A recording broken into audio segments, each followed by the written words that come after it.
Cool, cool, cool. So, yeah, basically, it looks like one of our guys left. I'm just trying to suss out which one it was so that we can get him off the board. And then we'll get your token in replace of his. You're kind of at the inn, I assume, right? You can see this inn. All of us are sitting around a table in the Roll20. Okay, cool.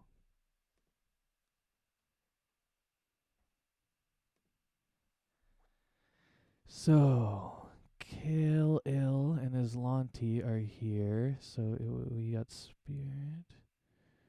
Who is that? So either Teddy or Rena are left, and I'm wondering which one was which is what I'm wondering.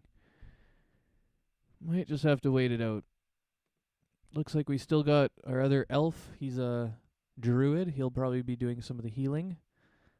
He's the guy right in here, if I can get my ping there, yeah. And then we also have a fighter who is right beside him, a tiefling. Oh, pardon me. That's an unarmed monk, actually. I always get confused because they fight kind of the same, but not really. Yeah, we have an unarmed monk that, or not unarmed, unarmored, pardon me, unarmored monk. Yeah, she's a tiefling, and classic tiefling race stuff, you know, demon-ish and speaking all those languages. And then I'm Kae'dral over here, the purple guy. Also an elf, but I'm a wizard. I'm a high elf. And then I'm going to wait on the last two here to explain who they are, because I'm not sure which one is which as far as who's going to be showing up today.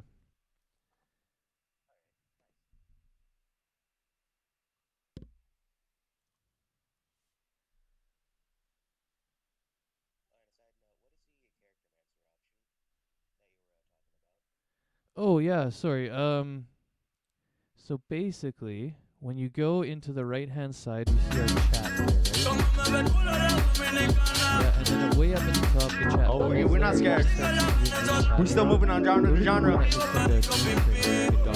We're gonna keep it moving. In the journal, you'll see like Linda, Lisa, and a whole bunch of characters. But also, somewhere, you will see Alpha Stream. Click on Alpha Stream. Follow along to it. Yeah, and then at the top is a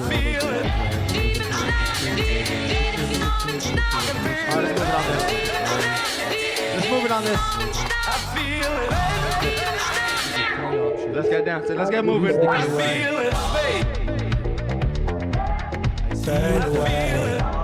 Congratulations. Yeah, so it's pretty simple. Yeah, that love. Roll up, hold up. Let's go to my channel here. Oh yeah, it's live. Oh yeah. Okay, cool. So, oh yeah, it's live. I'll be able to chat with my homies in there. Oh yeah, it's live. I'll be able to chat with my homies in there. Oh yeah, it's live. I'll be able to chat with my homies in there. Oh yeah, it's live. I'll be able to chat with my homies in there. Oh yeah, it's live. I'll be able to chat with my homies in there. Cool, just me for now. So if you have any questions as you go through this, feel free to ask. There's a lot of options that aren't in the Character Mancer option that you'll be able to find online through some Pathfinder stuff and stuff like that. I'm a really forgiving DM. I will let you bring in a lot of cool stuff if I think it's balanced enough. But if it's broken, I'll probably change it a little bit. And yeah, like I said, I usually don't shoot too much down. And so maybe you can just give me an idea of how long you've played. How long you've played. How long you've played. How long you've played. How long you've played.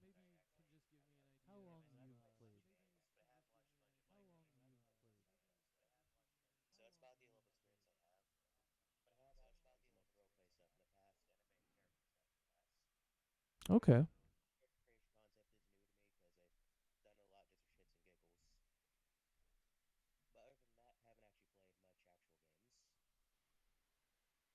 Cool. That's fine by me. So I'm just going to take about 5 minutes here. I got to do a little setup on my Discord so that it's in my Twitch. And you can just go ahead. If you have any questions, shoot it. And I might take a second to answer because my brain is working on other things.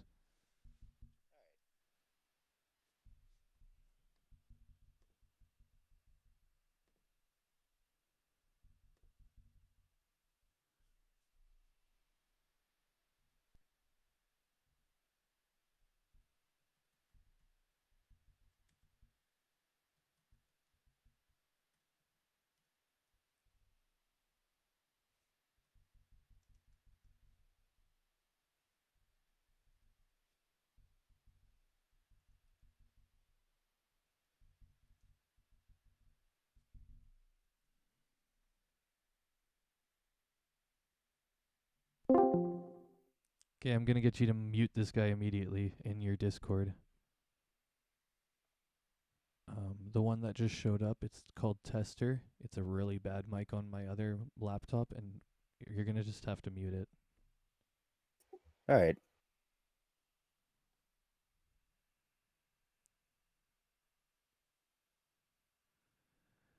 All right, just give me some words here. Just talk to me for a little bit. I'm gonna do a little audio check quick. All right. Oh yeah, you're good. That's all I needed actually. Cool.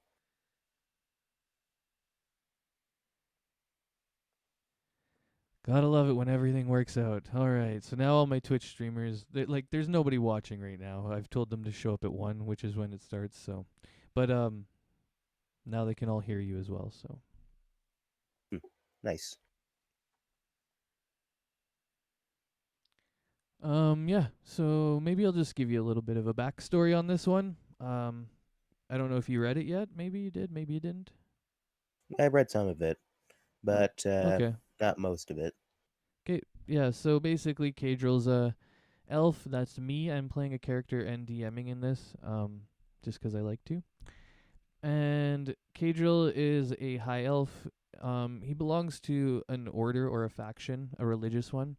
It's called the Order of the Lost Gods, and essentially the order tries to maintain balance throughout the realm by making sure nobody gains the sort of godlike powers that certain religions can provide to their acolytes and stuff. So basically, they try and focus on finding cults and stuff like that that are kind of getting too powerful. And one of the cults that they've know about is the cult of the summoners. They've shown up on this island, on this island that we have. I guess there's a little island off the bottom of it, but basically the map is just a big island, and we've shown up at sort of like a fishing town village because Kae'dral was kind of tipped off that there's the cult of the summoners showing up on this island randomly. And the cult of the summoners is an old cult that like sort of died out like a long time ago. And so they're really interested in as to why these people are coming back. Yeah, I wonder where I should take it from there, 'cause there's a lot I could cover right now. So basically, Kae'dral comes here and he met all of the adventurers that you see around the table, and they all sort of agreed to help him because he's a pretty like new field agent. He's mostly like a religious scholar, and like he knows some like really good history and language and stuff like that. But he's not much of a fighter. So anyways, he kind of drafted all these people into his group so that they could go out into the forests and start inspecting these rumors or investigating these rumors that these cults of the summoner people have shown up and have started to take over certain areas of the island and make them sort of dangerous to go through. On the first kind of adventure we went through, which is in your backstory and synopsis in your journal, but you don't have to read it right now because I'm just going to talk about it. Basically, what happened is we went out and we found some of these guys, these acolytes of the cult of the summoner, and we ended up killing a few of them, and we had one of them kind of stunned, and Kae'dral started investigating him, and basically as soon as he found out that he was a member of the cult of the summoner, he just like killed him and told everybody that we have to go back to the inn because he has to immediately let the order know that the cult is back and that they are here now. So we looted their bodies, took some stuff. Raynar got a little tome and we're gonna investigate it probably or do some stuff with it. And then yeah, that's we kind of came back and just like had our little nap for the long rest. And this is the next morning when we're getting ready to go back out. And Kaedral's sent word to the order that the cult of the summoners is definitely here. They've risen again, and he's received word in the night from his Bloodhawk messenger that he's going to relay to the rest of the group. All right, cool. Sounds pretty nice. Yeah, gets you kind of caught up. And there's a bit more backstory and world building stuff that we've done, or that I've done as well too, just on my own. in that backstory synopsis page, and you can just like read through that as you go leisurely. Most of us in this game did seem to have a pretty good desire to do some world building. We like combat for sure. I love combat. I'm not gonna lie, but the role playing aspect of it is sort of a major focus in this. And then the world building on its own. Like we don't really do consensus world building. Like I'll just kind of like lead everybody to different places, and then the different choices that everybody makes throughout the campaign will sort of dictate how we go through different places, or if we go to different places at different times. Also, as a DM who's playing a character, I take a major back step in decision making. I let you guys like sort of talk about it a lot more, and do a lot of the investigating and entering and stuff of different areas. Whereas I'll just like kind of stay back and let you guys unravel the campaign.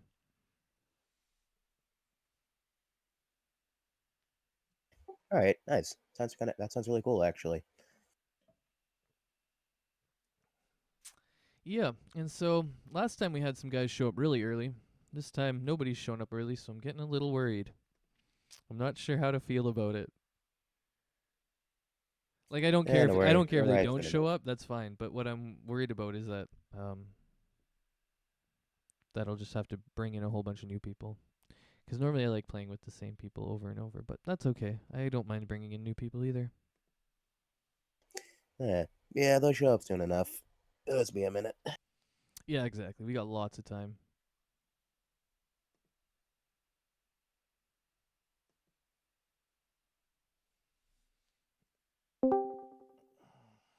There we go. I had a feeling. It was like, it's going to happen soon. Hey, Kale, what's up? You're going to have to mute my tester on the on the Discord chat. He's probably pretty loud. Okay. You'll see tester in the Discord chat.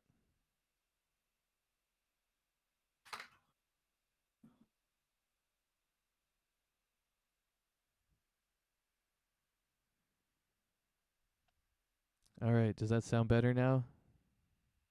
Actually, I can hardly hear you now. Oh, sorry. Here, you might have to turn me up on Discord. You'll probably have to bump me to like 200%, I think actually. It's up all the way for you. Already? Oh my god. Okay, here. You know what? I can crank myself a little bit more. So here. Is that a little bit better? Yeah. Yeah? Okay. I'll try and keep it right there. Hopefully that's not too loud for Anything, I could everyone. turn the tester back on and then turn it down, but Yeah, no, I think this is good. Does that sound all right? I can try and yeah. speak up too. That's the other thing. And my mic is a little bit directional, so sometimes I speak in the side of it and I lose volume. I think I might do that sometimes as well, but That's okay. Hey, so yeah, Kale, I was wondering, do you have any like problems with us basically being on Twitch today for this?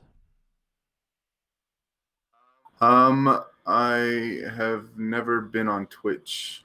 I know nothing about it. Oh, okay. So basically, like you don't have to do anything. I would just capture your voice. Like I am capturing your voice right now. So I have everything on my end like ready to go. I just hit like go, and then yeah, we're on Twitch. Oh, is it one of those gaming stream things? Yeah, basically like Okay. yeah, but all they'll be able to do is I have hear heard of it. you. Yeah. Yeah. So do I need to sound like this? Just kidding. No, you don't need to yeah, do that's fine. anything. Okay, cool.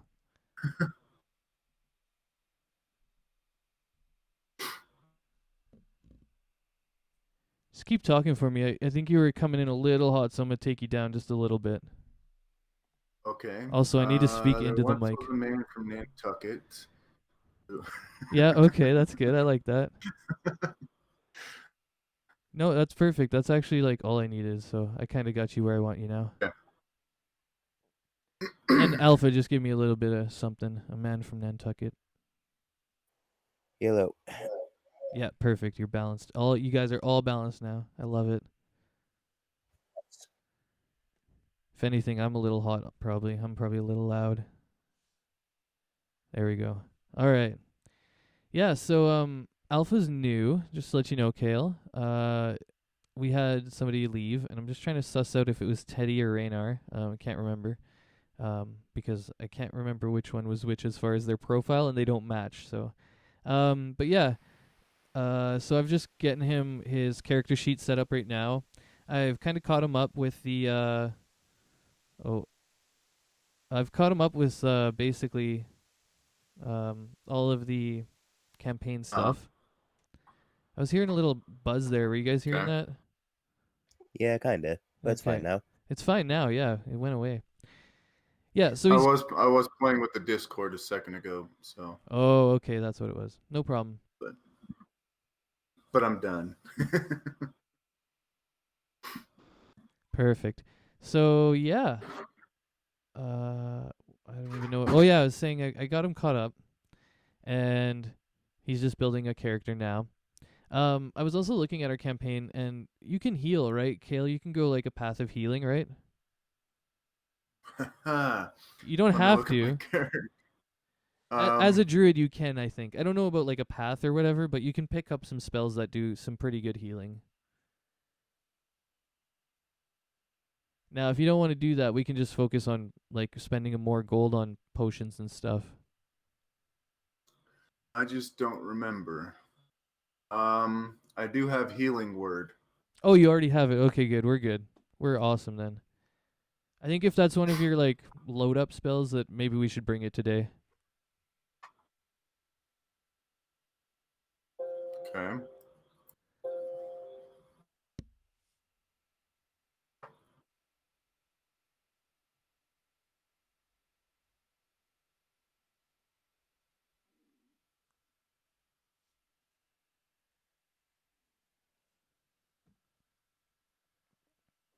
Hmm.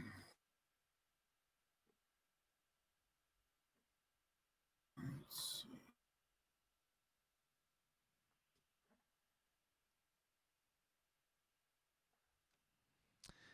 Oh yeah, and Alpha, just go ahead and talk a little bit, both through the mic. I just want to know if you're muted in Roll20. You'll have to like mute yourself in Roll20 so we don't get echo.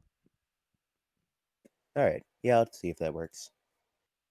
Okay, I think I'm muted.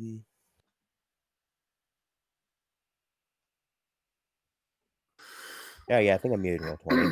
Looks like I read speech bubble now. Perfect. That's what. Yeah, that's perfect. All right, Dingle McDingle is done. Nice. Dingle McDingle.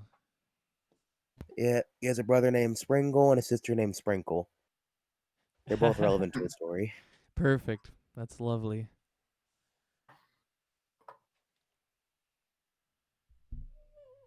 So, I've played 2 other games since ours.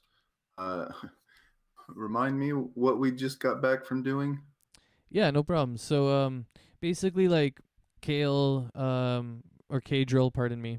That's my character. Found you guys, and he was talking about how there's these acolytes for the cult of the summoner out in the forests, and he wanted to hire you because he's really weak, and he needed to go out into the forests. So we went out into the forests. We killed some jackals. We killed some merfolk. That's right. The merfolk were really pissed off that we were killing the jackals in their territory. So they attacked us, and we ended up killing them.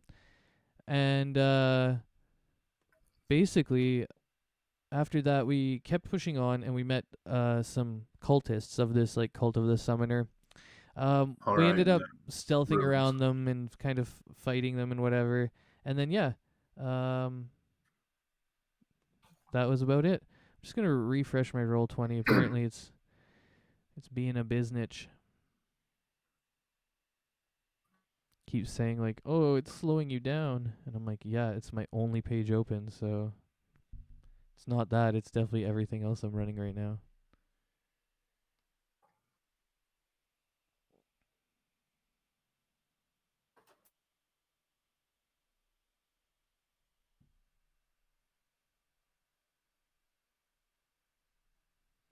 All right, I'm just refreshing. When I get back in here, I want you guys to just move around a token or two and see how long it takes for me to actually have it appear on my screen. All right. Okay. Because I'm trying this streaming thing, and if that doesn't work, then basically, like, if it's just like slowing down my computer way too much, then I'm just gonna ditch it.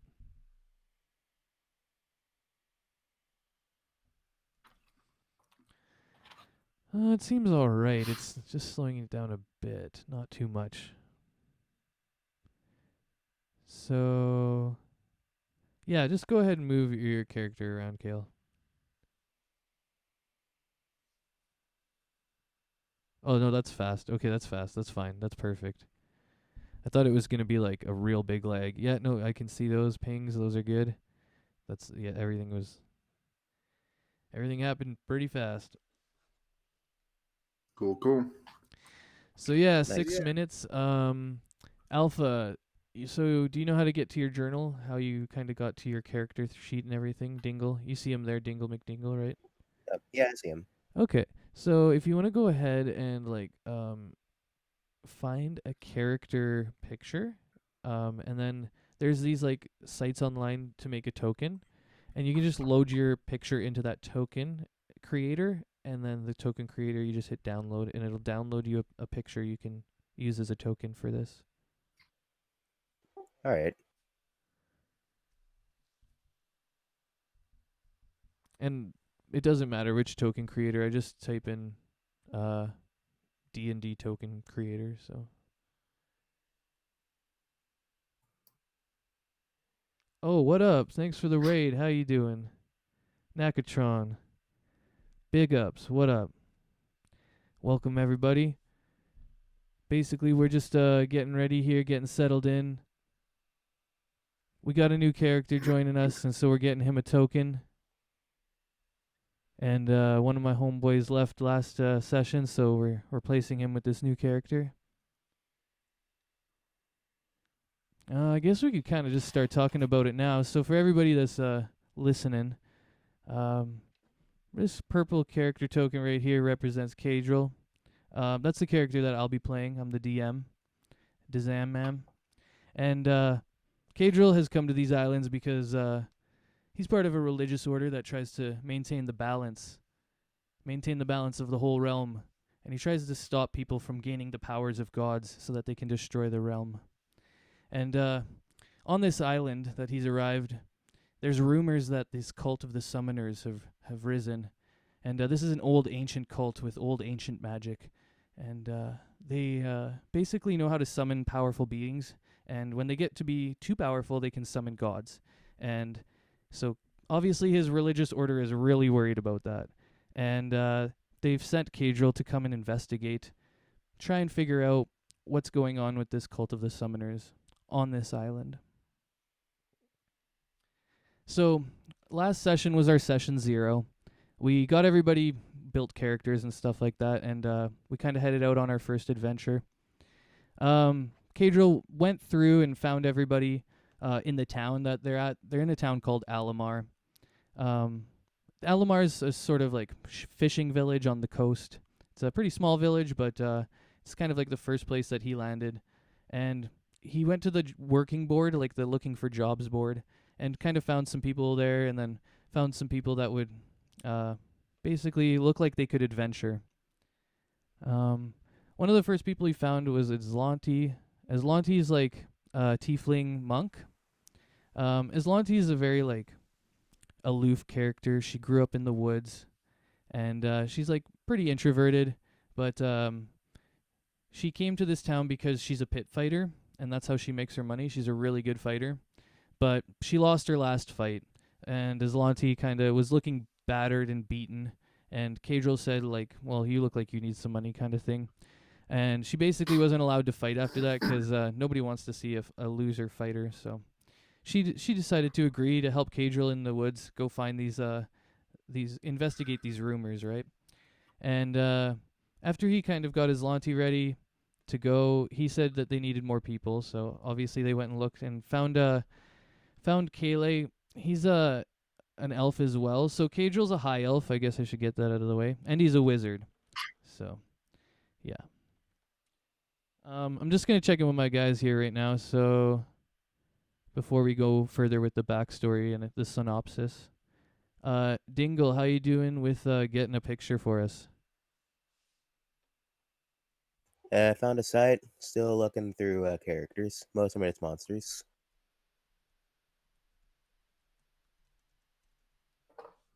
Cool, cool. Yeah. I can also maybe assign you a token. I'm just gonna go look at your character sheet right now. All right. Cool. So here we got Dingle McDingle. He's a draconic. Oh, so you're like an evil dragonborn, hey? Oh no, Yeah. he's like good and shit. Well, yeah, but I know. Yeah. Anyways, you're a member of the dragonborn race, right? Oh no, I'm just a gnome. Oh my god, I'm looking at the wrong thing. Okay, yeah, you're a rock gnome. There we go. And that's your class and level. So he's level 1. He's a bloodline sorcerer, draconic bloodline sorcerer. That was really messing me up because I play another campaign with dragonborns, and the evil dragonborns are called draconians. So I thought it was like, anyways, I thought you were trying to play a draconian. Cool. So yeah, rock gnome, cool. I like that. And a sorcerer, awesome. Neutral, good. I'm just gonna look through your. So how did you build your array, your point buy system, or your ability points? Basically, I did the 3d6 kind of roll. That's one of the best rolls I got. And the intelligence and the constitution were because of the race bonus and whatnot. Okay. Okay. Yeah, I think this is like, I was looking at it. It's like not standard or anything, but I definitely don't think it's broken. It's pretty balanced, so I think it's fine. Cool. Yeah, actually, maybe you just want to go ahead and give me and the rest of us a bit of an understanding of your character. A little bit of like a description physically, and then a little bit of background. All right, so basically, Dingle McDingle. Let's start the background first. So he's pretty much from the McDingle, and the McDingle clan is this long-running clan of his gnomes, and they mostly produce like the best like magic users and scholars, and they're mostly used for like advisors to nobility and royalty. And let's see, Dingle is like the eldest. He's 26 because they age the same as humans, but they reach like peak maturity at age 40. I did some research in this first. And let's see.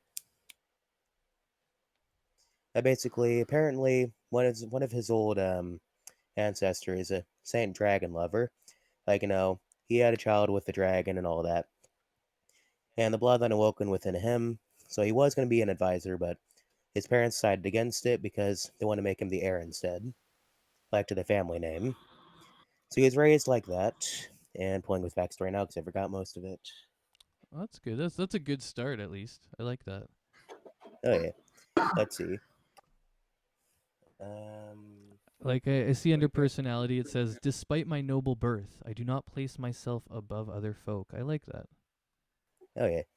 Oh yeah. Here we go. All right. So basically, whenever he was younger, he was actually received like the best education money could buy. But no matter what he did, he could never be better than his sister Sprinkle. She was smarter than him. People liked her more, and she would always win when they sparred. And she was simply a much better magic user than he could ever hope to be. But that could be the reason why he got along with his younger brother Sprinkle instead. Now, Sprinkle wasn't very smart. He had poor control over magic. Most were indifferent to him, and Dingle actually had a good chance to win when they sparred. But one day, Sprinkle ran away to become the greatest barbarian this world has ever known. Now, Dingle has made it his mission to travel over the known worlds until he finds his brother, so that he may bring him home, so that Sprinkle may serve as his loyal advisor and friend. And let's see, for the actual character description, he's just 4 foot tall. He's tall for a gnome. That's like the average, like, tall gnome. Like, Sprinkle himself is like 5 foot, so he's Oh, he's a built more like beast. a dwarf. Yeah. And let's see. I remember now. Let's see. He has short brown hair. He doesn't have any facial hair because he cleanly shaves. He actually like cleans himself regularly. In fact, doesn't really like to get dirty very much, but he will if he absolutely has to. Let's Okay. see. He has green eyes, and honestly, there's not much about him. He looks pretty standard for a gnome, If he despite the doesn't like facial to hair get issue. dirty, I might make something explode onto him just for fun, just to see how he reacts. He might not like that. Yeah, exactly. It might be funny. We'll see. All right. So yeah, I wonder if the other homies are going to show up. We'll see. I know one person did quit. It was either Teddy or Raynar. And then so basically I'm holding out for Islante right now. If these guys don't show up in the next like 5-10 minutes, we'll just open it up to another character and just like bring it in real quick and then we'll start the session from there. Yeah, we're only 4 minutes deep and we've got a long way to go, so I'm not too worried about time as long as you guys aren't. And yeah, we'll maybe just get Cailegh to explain his. So you're a half elf or are you a high elf? I can't remember. High Elf. Yeah, so explain your kind of character background and story and all that, so that Alpha String here, aka Dingle, can get into this.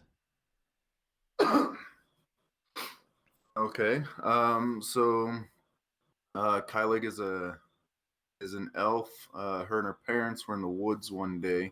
She was a baby, and some bandits attacked and killed her parents. And there happened to be a treant right there, and so the treant killed the bandits and then started taking care of Cailegh. And so the treant taught her about nature and stuff, and so Cailegh became a druid, and has decided that she wants to explore beyond her little part of the woods, and ended up here. Mm-hmm. That's exactly right.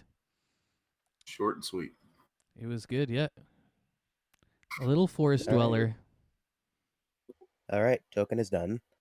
Oh, cool. I'll bring it in, and I'm just gonna delete these tokens that for people who aren't here right now. I'm almost wondering if we run a 3-person one. We'll see. We will see.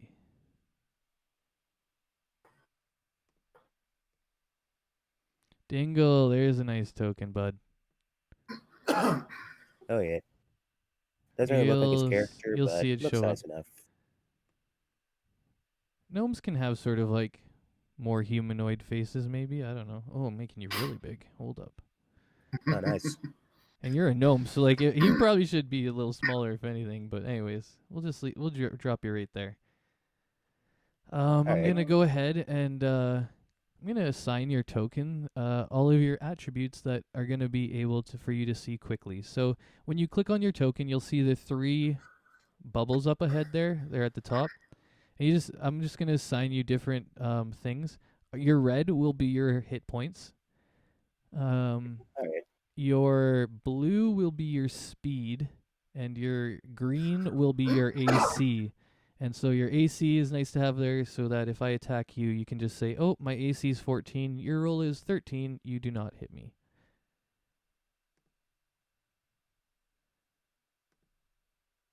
Or you can just memorize it. Some people memorize it. It's whatever. I don't care.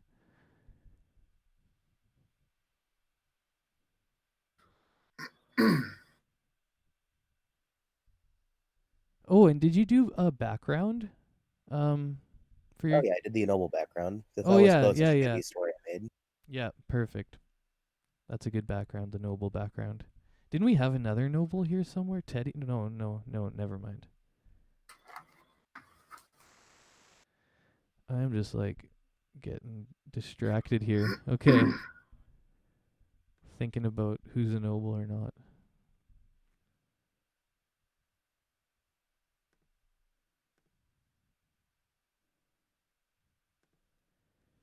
Okay, so why don't you just go ahead, click on your little token there and see if your stats show up. Yep. 9 HP, 13 AC, Cool. and 25 movement speed. Yep, that's right.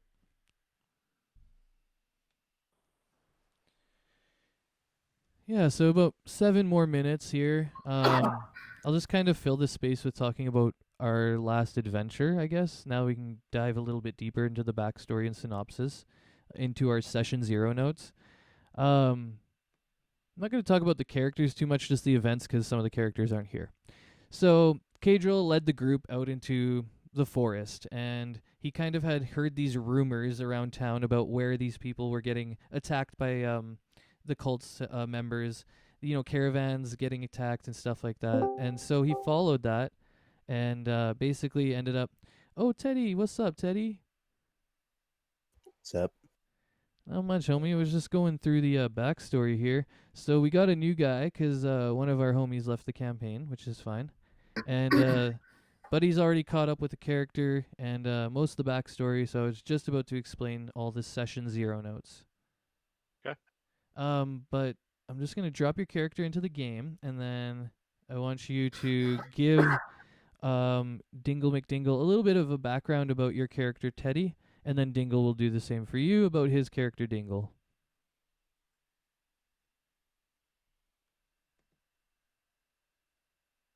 Let me pull it up real quick. Yeah, no problem. No rush.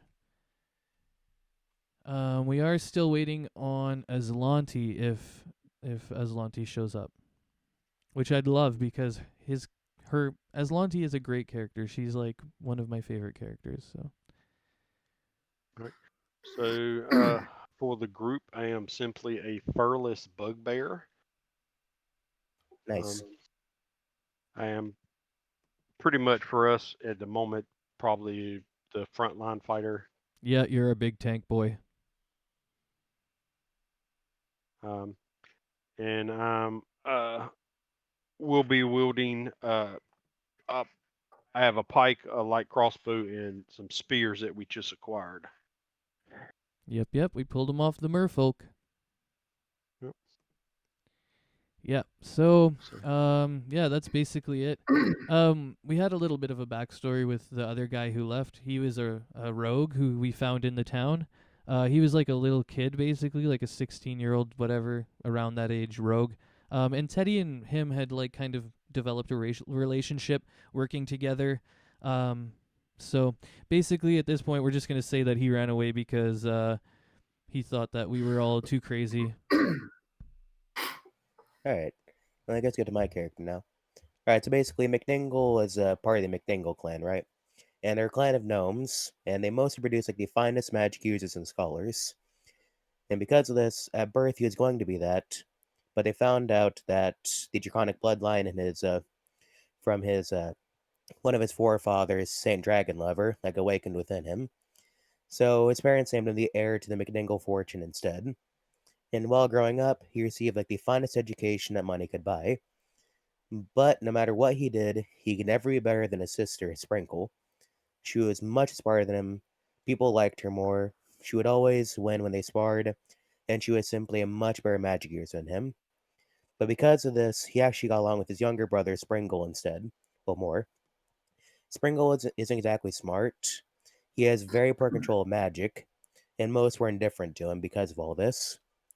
And Dingle actually had a good chance to win when they sparred. But one day, Springle ran away to become the greatest barbarian the world has ever known. Now Dingle has made it his mission to travel all over the known worlds until he finds his brother, so he may bring him home, so that Springle may serve as his loyal advisor and friend. And for his description, there's not really much. He looks pretty average for a gnome. He's like pale, green eyes, brown hair. He's like 4 foot tall, like the average size for a gnome. And that's pretty much it, I guess. Cool. He's also 26 in age. Okay. Weird. Yeah, and I guess you're just wearing normal sorcerer clothes, right? You don't have armor proficiencies or anything. I don't think so.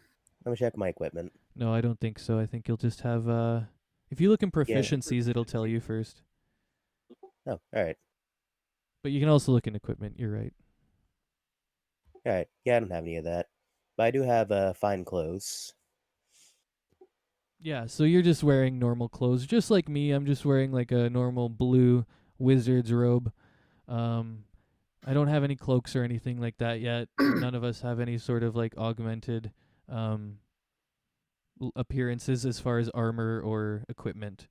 Teddy, yeah, do you wear I can't remember. You don't have a shield, but do you wear like armor? What armor do you wear? I think you wear like chainmail or like heavy stuff, hey? Who was that? Teddy, yeah, you Teddy. Yeah, I have on. See, what do I have on at the moment? Chainmail and a shield. Yeah, okay, but you don't equip the shield. I think you're fighting without the shield right now, right? Or yeah, you're using cool. Yeah, so Teddy's out there. He's got big chainmail on. He's a big furless bugbear, and yeah, and then basically everybody else I think is the same except Cailegh is a druid, so you have some studded armor on, or just some like leather, or is it just leather studded? Just leather. So just leather armor. Okay. Cool, cool.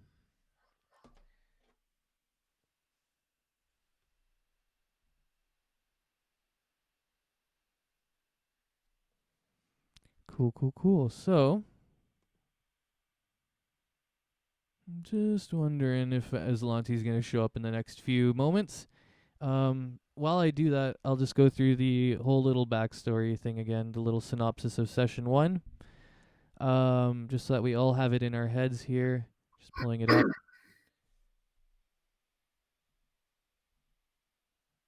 So yeah, basically what happened is in our session 1, or I guess it's actually a session 0 because we created our characters in that session. So in our session 0, the group basically headed out southwest to find these cults of the summoner people, and we killed those merfolk and those jackals that we encountered in the forests. Basically, the merfolk were really pissed that we were intruding in their areas, and then also that we were killing jackals, so they attacked us.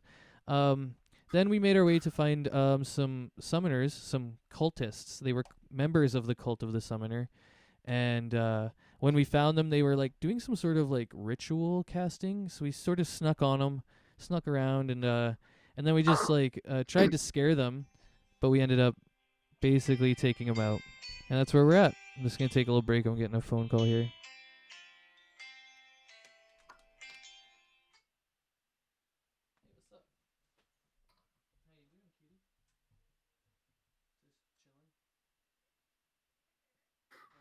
Oh yeah, I can definitely do that. That's on my list. Okay, is that it? Yeah, okay, love you too. Okay. So yeah, after we like found those guys, we took them out, but then we also had one that we kind of got Kae'dral to investigate. So we started talking to him, and as soon as he told Kae'dral that he was a member of the cult of the summoners, Kae'dral just killed him right away and was looking very like panicked, and he's like, "We have to go back right now to Alamar so I can send word to my order that the cult of the summoners has risen again and that they are on this island." And so yeah, they ended up getting some more loot off those guys. Specifically, they took the book that they were kind of all reading this ritual spell from, and once they took that book, they decided to head back.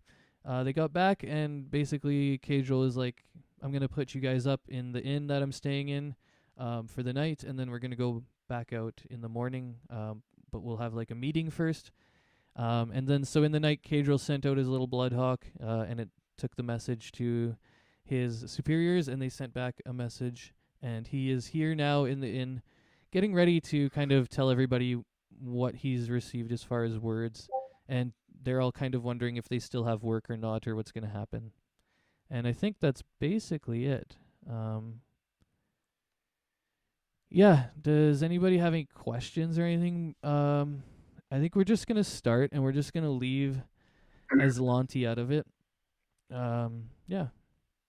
What do you guys think about that? It's fine with me. I'm good. It's fine. Cool. All right, so Kae'dral kind of like is sitting down in the inn here, and he's kind of just eating breakfast. And last night he told you guys, like, once you wake up, to just sort of join him for breakfast. So you guys all came down and just joined him for breakfast. And he kind of looks around and he's getting ready. He's like, "So I received word in the night of what my orders are. I'm to remain here on the island until we find the source of the cult of the summoners. We need to find out their main bases. We need to find out who is their commanding officers. And we need to find out what their intentions are or what their mission is. Basically, last night I received a Bloodhawk messenger from my superiors, and they've told me that they will continue to fund our campaign until we are able to find these sources.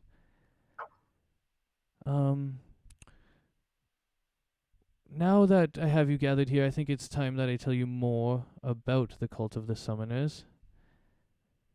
The cult of the summoners is an old cult that was defeated a long time ago, and basically they make their acolytes and their cultists swear fealty to their people, to their leaders, and nobody knows how they command such loyalty out of their followers. It's still a big mystery, but these followers, they're basically like completely immune to intimidation or persuasion.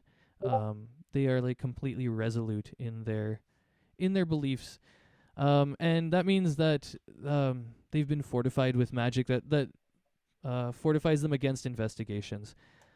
The only way to get into the minds of these cultists is to use magic, or to use a spell that traces the history of an object they have been holding or touching, so that you can use the object as like a sensory to trace the past, to trace where it's been and who it's been with. So the book we found is basically our best lead right now. That book, we need to get it investigated by somebody, and that's not something that Kae'dral, can do. I need to have it done by a more powerful wizard, essentially. Yes. The other option that I want to try and pursue today, which will be our mission, is that we're going to go back out into the forests, and we're going to try and investigate those runes a bit more. And maybe if we can capture one of these people, we're actually going to... We have a mission to take them to Candothan. Candothan is the lake village. When we go to the map, the main map, I'll show you guys it. But once we arrive at Candothan, there is a member of the Order of the Lost Gods there that can read minds. He has a potions of mind reading that he can cast. And if we bring a live captured cultist there, we can get more information, essentially. Now that I have these fortified funds for you guys, I'll be paying 300 a day for the work. For those that were here yesterday, and I'm just going to say for posterity's sake that Dingle was there yesterday, you will receive your first day's pay today. And you guys can see that I've already put it in there. I think you should all have another 300 gold, except for you, Dingle. Dingle, I'll put your gold in there right now, bud. Yeah, so Kae'dral goes ahead and pays you all.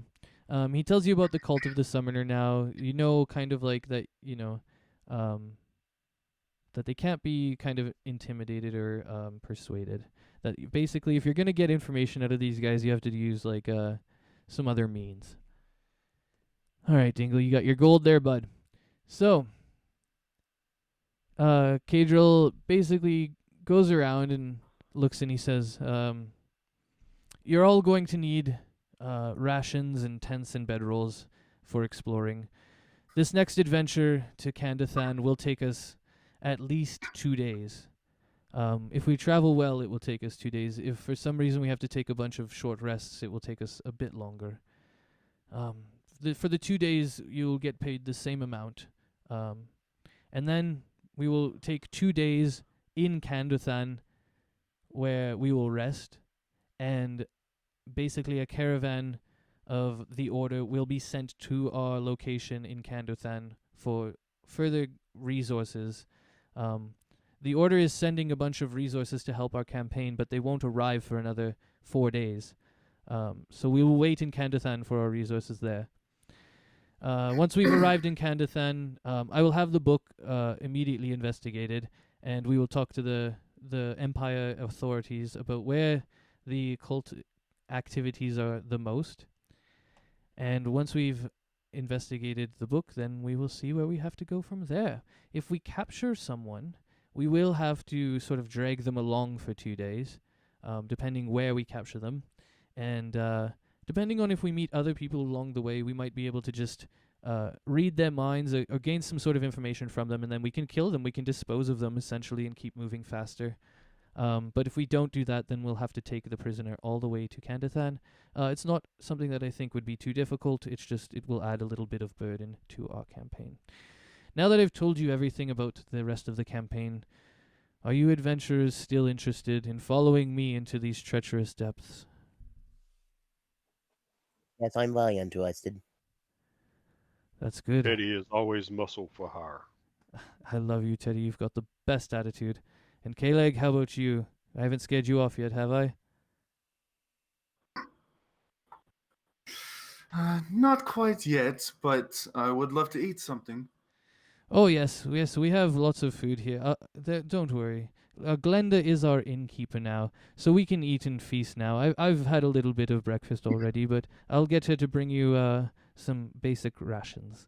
And you just sort of see Glenda over here. She like comes from the bar, and she's like, "Oh, hi everybody! Wow, it's good to see you again. Hope you got a good rest." And then she just kind of like plops some food down because she was listening to like she's not the far, and plops some food down for you guys to start munching on. And yeah, you guys start munching on it, and while you're doing that, I kind of just talk about Glenda. Glenda here is one of the best innkeepers in all the land. Not only is she good for food, she has adventuring gear as well. She sells wonderful gear that she gets from all sorts of sailors and adventurers that come through this little port town. She doesn't usually have very much, but what she has is very high quality. And if you guys go ahead and look in your character sheets or your journal over on the right hand side, you'll see that she's a character now. You should be able to click on her and see her info, and it'll under her is in shop, and so you'll have a bunch of different things there for your in shop. Things like bolts, and then some magical adventuring items that I've kind of built into the campaign for us if you want to buy them. I know that right now Teddy's like our sort of like ballin' badass with all the money, and everybody else is kind of just normal wealthy. But yeah, you guys got paid 300 gold, so you guys have a little bit of money to go throw around. Kae'dral also mentions there is also, or Kae'dral, pardon me. Kae'dral also mentions there is also a potion shop in town. The potion shop isn't that good. It's manned by a man named Leifrim Fletcher. Leifrim is a bit of a weird old kook, but he can make almost any potion. He doesn't keep it stocked, though. That's the problem. So every time we go there, there's a random handful of assortments of things. But he usually has a few healing potions on hand, which would definitely come in handy. And yeah, we're going to go to the potion shop. But I'm wondering, have you eaten now, and are you all full? You guys are all well? You've had your long rests now, and you've got a full belly before we head out? Oh, yes, I am very good. Thank you for asking. Teddy can always That snack. was delicious. All right. Well, what'd you say, Teddy? Teddy can always snack. Well, make sure that I've brought along a few extra rations for you, Teddy. I'll have some extra snacks for you. Also, maybe if we find something along the way, we can... Make jerky off keels. Exactly. We'll make jerky off keels is what I'm thinking. Yes. You've read my mind, Teddy. All right. Well, is there anything that y'all want to purchase from our wonderful host, Glenda Goodfoot, the innkeeper? Is there anything that you guys think? I personally don't think we need this adventuring gear yet. We're just kind of walking on normal ground. We have to go through a forest, into some plains, and then around a lake, and that's basically it. So Sounds exciting. oh, definitely. So can you guys actually see that in shop? Can you guys click it and like I've shown it to you, right? Which one? You'll go into the I- journal, Five Right. items for sale. And then when you're in the journal, you click on Glenda Goodfoot's name, and it'll bring up her Yep. little sheet. And then beside her little, you see all those items. That's the shop there. Yep. Okay. So you guys can make up your mind now if you want to buy anything from that shop. Basically, as we move on, if you don't buy anything now, we probably won't be returning for 2 days. 4 days, pardon me, at least, because we'll be in Candathan still. So then, and then it takes at least 2 days to get back. So at least for 6 days, we will not be returning to Alamar. Well, don't worry, my good sir. I'm good. I'm good with what I have. Thank you. Okay, I am too. Teddy?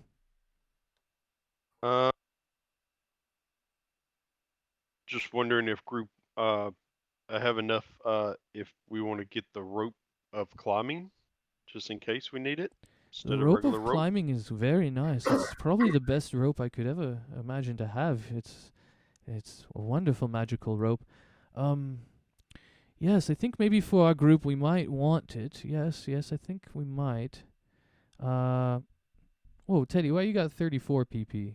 I thought I had you at 2. Hold up. Well, I transferred my platinum over from gold. Oh, what? I thought, okay, so wait, how much is platinum? Sorry, I fucked that up. It's 10. Oh, okay. 10 gold pieces platinum. Oh, okay, yeah. I had the no, good job. I had the wrong calculations in, that's why, on what platinum was. I just assumed it was something, so I've never actually used platinum. I use only gold usually. Except for EP. EP's the only one that's different. It's some weird calculation. I forgot what it is right offhand. Perfect. Well, that's good. That's good to know moving forward. Thanks. So, 1,000 gold. So yes, I will purchase the rope of climbing for the group. I'll put that in the inventory. Just wait. How much is it? Does anybody want 300? Oh yeah. Buy it. Yeah. Okay. Does anybody want the hemp or silk rope that I have in inventory already? I think you can hold on to both of it. Rope? You're pretty strong. I don't need I'm rope. not worried about the carry weight. Okay. All right. So I will add. And if we need it, we can always give it to a person before we lower somebody down, so that it's like if we're lowering you down, which we probably won't, but anyways. Okay, so we've got our rope. I think Teddy has a tent. Cailegh has a tent. I gave you guys these tents. These are tents that I had, and I went ahead and just distributed them to you when we were talking about the equipment. So I also gave you everybody should have a bedroll, and actually I didn't check on Dingle. Dingle, if you check, just make sure you have a bedroll. It'll be under your equipment, and then I can actually add it too if you want me to. Yeah, I have one. Oh yeah, you do. Okay, cool. So we're all ready to go. Actually, wait, do you have rations? Are you still on that page? Do you have rations? Yeah, I have 10 rations. Good. We are ready to rock. So, well, I guess you can all follow me back out into the wilderness. It's going to be another treacherous adventure. Oh wait, we have to go to the potion shop. I got a bit ahead of myself. I'm very excited, But let's go see Leifrim. Leifrim will be the one who can give us some ideas if he's got some good potions or not. Alright, so this is the potion shop here. Oh yeah, everything's going to have our old tokens too. I prepared that. So I'm just going to go ahead and paste those. And yeah, this is the potion shop. Leifrim's just hanging out. If you want to know about Alamar potions and all of the things he can do, it's under his little character sheet, just like Glenda. You just click on Leifrim and it'll show. Oh, it's under. No, you're right. It's under my GM notes. I'm gonna just transfer that over. I had that hidden until we showed up. So Leifrim kind of welcomes you. Oh, look at this weird little group of adventurers. I've never seen one such quite weirdness. And he looks at you and he says, I bet you're here for potions, aren't you? You're here for potions. Yes, you are. Well, look at my little handout. And he kind of gives you this little handout, and this little handout kind of has all this information on it. So I'm just going to hit save changes here. And then now you can probably go ahead and look at Leifrim, and he'll have that little handout this is what's on it, is the potion prices and the number of herbalism components. You guys see that? Yes. I do. Cool. So we didn't talk about herbalism or anything last game, but I know Cailegh has a herbalism kit, so I just built a little module. It's not the same module that isn't like an additional one. I've toned it down and made it more simple. Basically, the way it's going to work is every time you go into a new area, you get a roll. The roll will determine if there is a herbalistic plant there or not, if it's growing there or not. Then after that, if you pass that roll, you get to harvest it, and you get a certain amount of D4s or D6s, and that'll be how many like sprigs or components you get. And then once you've collected enough components, the components on them tell you which potions you can make. So the very rare potions are 20 components. The rare are 15, common are 10, and uncommon are 5. Make sense? Yep. Cool. Yeah, it is. Awesome. So we might need some potions of healing. I know Cailegh has healing ward, but maybe we're gonna be out for a couple days, so who knows? What do you guys think? I think I'm gonna at least buy one. I'll buy 2 potions. Potions of healing, I mean. Okay, yeah. So I'm just gonna go ahead and edit my sheet. I'm gonna trust you guys that you can read how much the potions cost and you can do the calculations. Or do you want me to do them? I can do them too. You can just tell me and I'll do them. I can do it. I can do it, as long as I remember to. Okay, sounds good. So wait, Teddy, just to clarify, PP is 10. It's not. It's 10 gold pieces, right? Yes, it's Okay, cool, got it. 10 copper for 1 silver, 10 silver for 1 gold, and 10 gold for 1 platinum. Awesome. That makes it perfectly easy.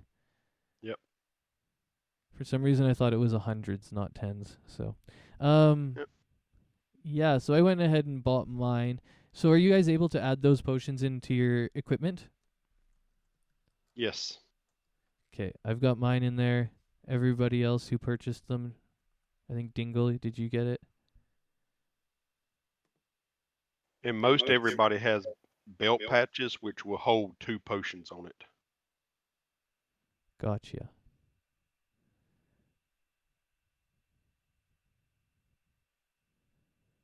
So Dingle, I'm about to add them now. I'm just gonna put it in there for you, bud. I'm just gonna go ahead. Did you buy 2 of them or 1? You bought 2. I see that now. Okay, so I've got yours there, Dingle. Cailegh, did you buy any? Yes. I'm Yes, buying one okay. right now. Awesome.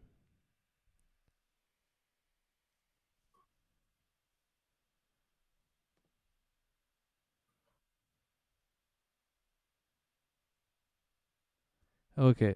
Let me know when you got it done, and then I think I'll just ask: are you guys gonna buy any of the other weird potions? I'm not gonna. I don't have like. I'm Nope. not interested. With the rope and that is Yeah. Okay. Cool. good. Okay. I kind of want to talk to the guy, though. He looks kind of interesting. Sure. Yeah. Go ahead. Talk to Lee from. Ask him some questions. Hi, Mr. Lee from, how are you today? Oh, I'm just as good as yesterday, but not half as good as tomorrow. I know what you mean, my friend. My brother Sprinkle says that all the time. Anyways, though, how good are your potions? Are they stronger or are they weaker? Well, those potions that you bought there, the healing potions, are probably my weakest potions. They're completely first level type potions, but I can make some larger, crazier potions. I could probably make any potion you want, actually. But the thing is, they require some of the craziest components that you've ever heard of. You've probably never even seen the beasts that you would have to harvest these components from. So I doubt you'll ever be able to give them to me. For now, you probably only have enough gold to buy my little potions. Yeah, that's true. Probably can't really, take your strongest potions without suffering from, damage and stuff.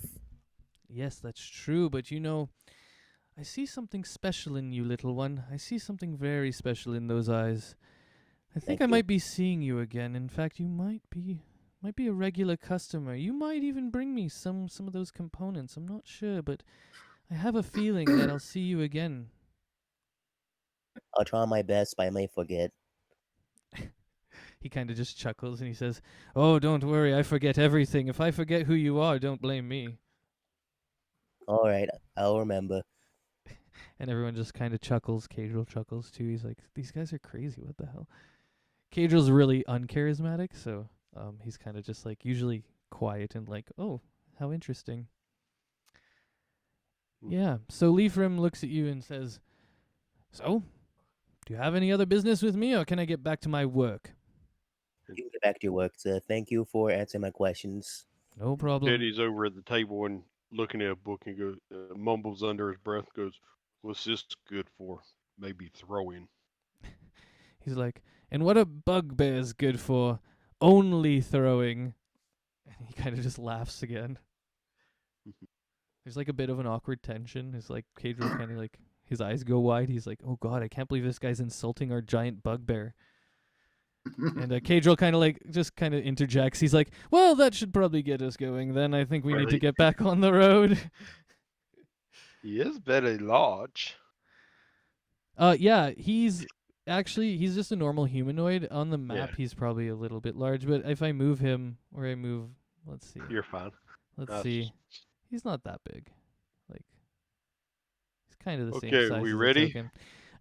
Yeah, I'm ready to go. Adventurers, are you ready? I think you're ready. Yes, I'm very ready. Thank you. Perfect. Let's get the hell out of Dodge. Oh, yeah, another Oh, time. wait, don't move your characters. I'm just, I gotta, oh, actually, I don't have to do that. I'm gonna move you over now. All right.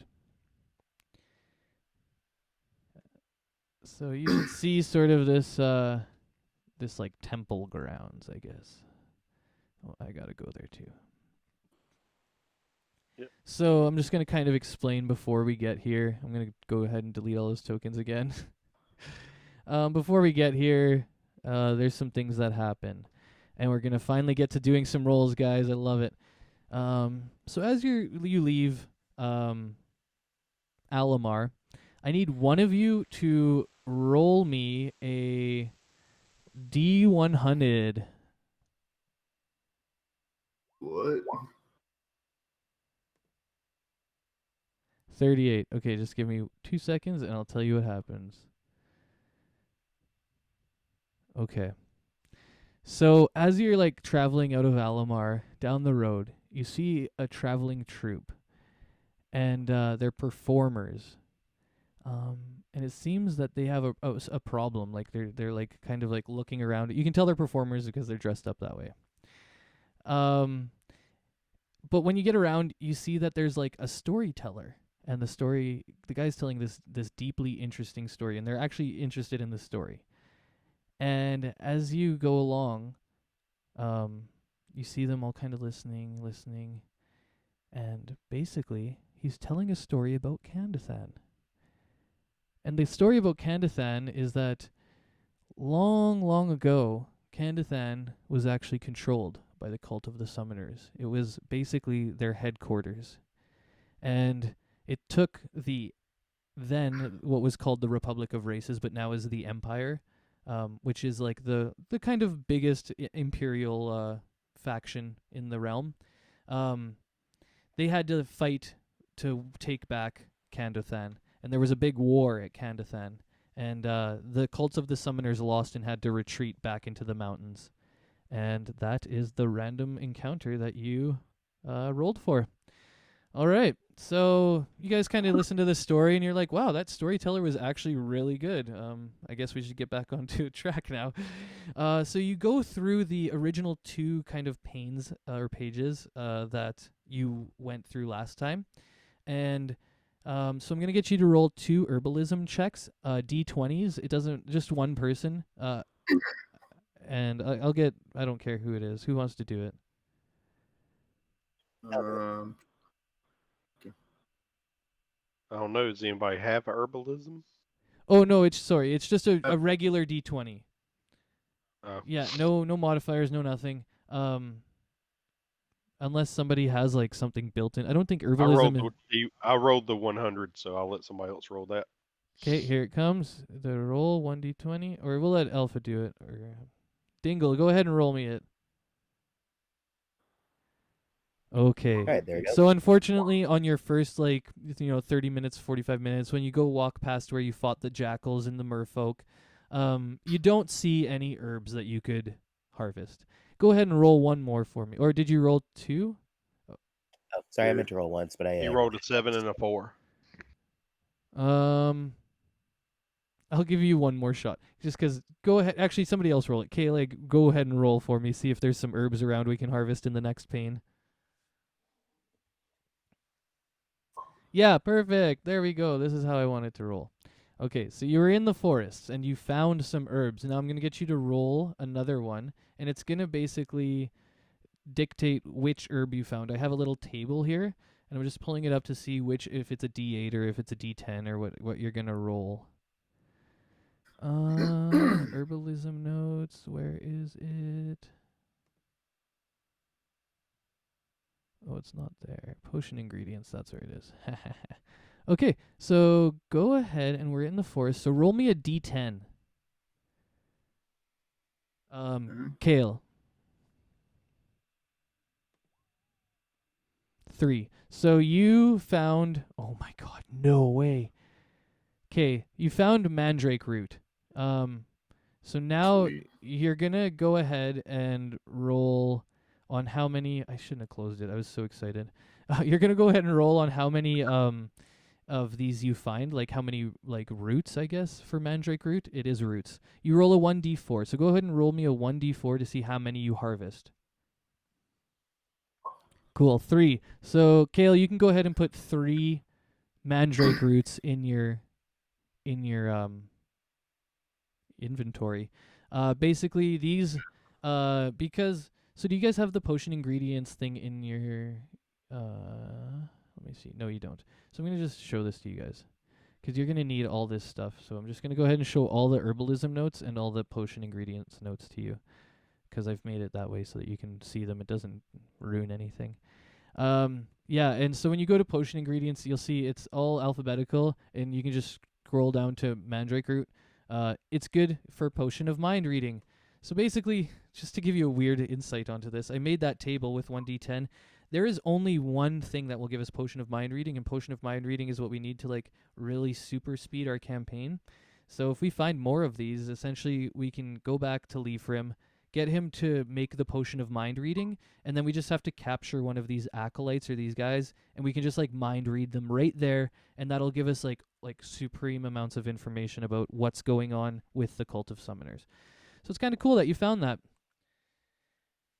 Okay. Sweet. Now when we get back to that old place where we killed the cultists, we noticed that all the bodies have been dragged away. And they've been dragged away, there's a blood stains, it's very clear that they didn't even try and hide it. There's just blood trail leading away. And it starts to spitter off or sputter off as you get farther and farther and farther, but you can tell that this is the right direction that you're going in. You follow the blood, and Kaedral's yeah, we have to go follow this. Obviously there's probably more cultists. They either they came and grabbed it or some beasts came and grabbed it them, but whatever it is, we should follow it. It's also the direction we have to go, so that's pretty good. And yeah, so we continue on in that direction, and eventually we come to this clearing. And Kaedral's kind of just walking ahead with Teddy. I'm gonna move them up sort of ahead, and they're chatting. And then right when they get to this point here, Kaedral can see directly into these ruins, these tower ruins. They're about as high as the trees. They don't go over the trees, but the walls are about 10, 12 feet high. And or maybe, yeah, that's about right.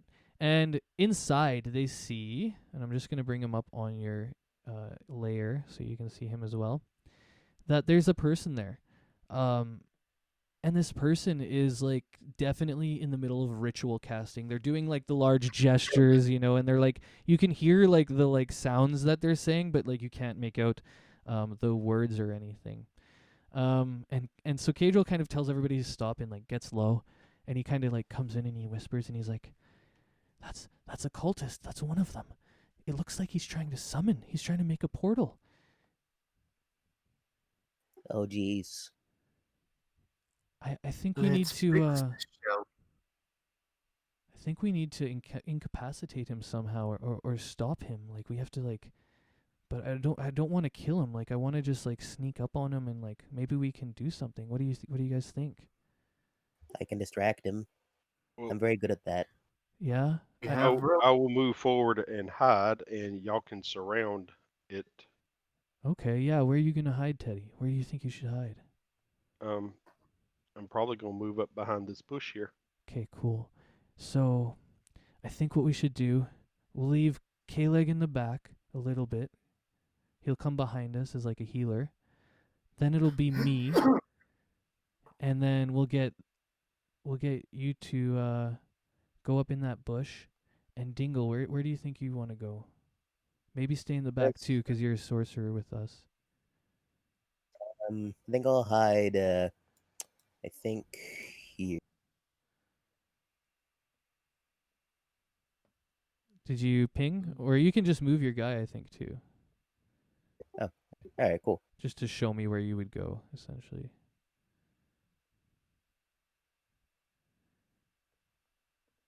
Okay, don't move yet, Teddy. I just wanted to know where Dingle says he's gonna go. Where are you gonna go, Dingle?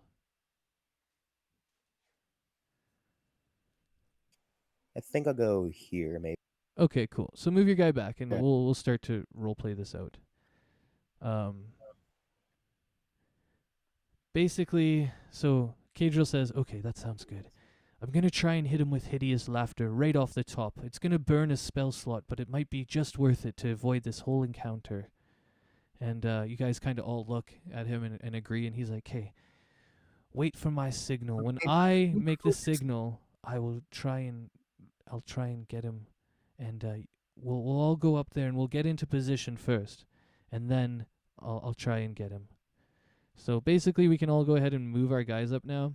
This guy is completely like looking at what he's doing. He's focused on his ritual casting. So I'm gonna move up to the other side of the bush here with you there, Dingle. Yeah, go ahead and do that, Teddy. Love it. Okay, so as you can see, I just got to make sure what the casting range is. Okay, so 80 feet. I just got to see hideous laughter. I don't remember what the range is on it. I know I have a lot of good range on a lot of other things, and I think it's 90 feet, but is it 15? 30. 30. Oh, I don't know if the range goes up for other levels, but first level it says 30. okay. So I'm gonna sneak my guy. So where is 30 here? It's okay, yeah. Yeah, okay. So Gotta get Kae'dral sneaks into this little like opening of the thing, and Teddy's kind of like watching him do it, and everybody is watching him do it. And as he gets into this little area right here, I'm gonna show you something. Basically, he sets off an alarm. The alarm immediately, like, starts to make noise essentially, and the caster, as he's doing that, the caster manages to open the portal almost at the exact same time. And when he does that, he spins around and he sees Kae'dral, and as they're like sort of looking at each other, and Kae'dral's getting ready to like hit him with his hideous laughter, and the portal opens all at once. The bats also, there's 3 bats that also come out of the portal as it opens, like almost instantaneously. And I'm gonna just show you those to you right now, and then I'm gonna go ahead and see if I can hit this guy with the hideous laughter and actually make him curl over.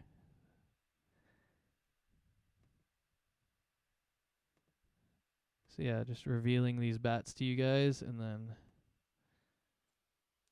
so yeah, you should be able to see those bats now, right? Mm-hmm. All right. So the when I cast hideous laughter, the acolyte has to make a save against it. It's not one of those like where I have to attack roll. It's one of the ones where he has to make a specific save. It's a wisdom save. And this guy actually has +2 to wisdom, so we'll see how it works out. I'm just gonna roll his wisdom right now. My DC is 13, so this guy's got to roll better than a 13 to resist it, and if he resists it, it just doesn't even work. So here we go. All right, I didn't have it on chat. What did it say? 15, the motherfucker. Okay, so I shoot my hideous laughter, and he just like he like shrugs off. He's like kind of like looks at me like I'm stupid or something. Like he doesn't even know what happened really. He just saw me try and do something and it failed. And now we all roll for initiative, and as I cast that like mind hideous laughter, there's actually a bird that screeches like so loud and flies down from the sky. Pardon me.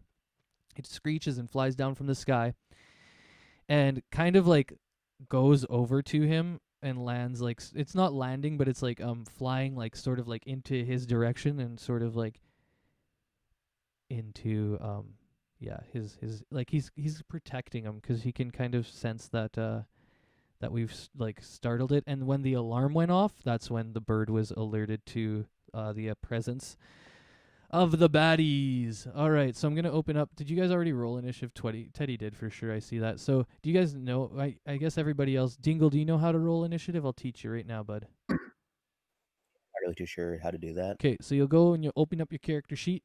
It'll be in the journal, and then you click your character. All right. And there should be a score for initiative, and you press the word. All right. Oh, wow. Oh, okay. So you're going to have to click on your token, I think. You have to highlight your token first. Sorry, I forgot to mention that. So you'll click your token, and then you'll click it in your character sheet. And that should get you into my little thing over here, my turn order thing. And All right, I'm let's going to see. go roll mine right now. There we go. Have a 9. Boom! I'll take the 9 because that's just what it's built in. Actually, I can change it, and I'm going to go with your first roll. Sorry. You rolled terribly, and I'm going to have to honor that. Yeah. Fair. So there we have everybody, pardon me, that is in our group. And I'm going to go ahead and roll everybody that is in their group. First, I'm going to start with Mr. Acolyte.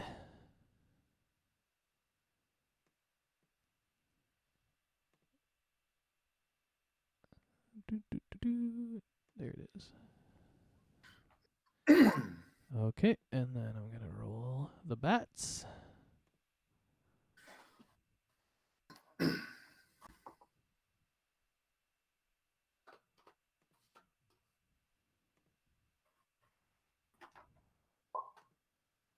And then I'm going to roll the bird.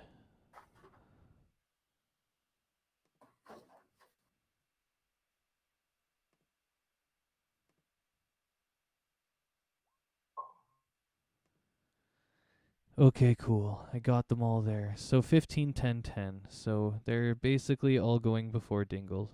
Hopefully, well, he's far enough back. He's not going to get blown up. It's going to be me who gets blown up, if anything. And I don't think I will. I've rolled good enough initiative. Guys, I have to say, I've been playing like campaigns a little bit lately, and on my last few rounds, I have rolled terribly on initiative, so it feels really good to have a good initiative score right now. Teddy, you're 12, so I'm just going to drop you back down under the Acolyte. All right, so this is the beginning of combat, and we have Cailegh kicking it off. You're a little bit ways back, but that's okay. You'll probably have to move and then cast or something. We'll see.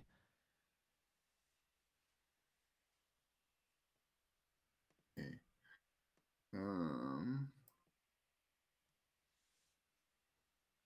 Let's see.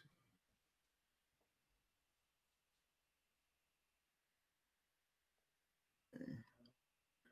And I don't think I have anything that'll reach that far. Okay, so that was your movement, right? And then you just can't hit us. That's fine. Right. Like it happens that way sometimes. The last fight I did, I was playing a warrior, and everything happened like behind me, and I didn't even get to the fight. So I feel ya.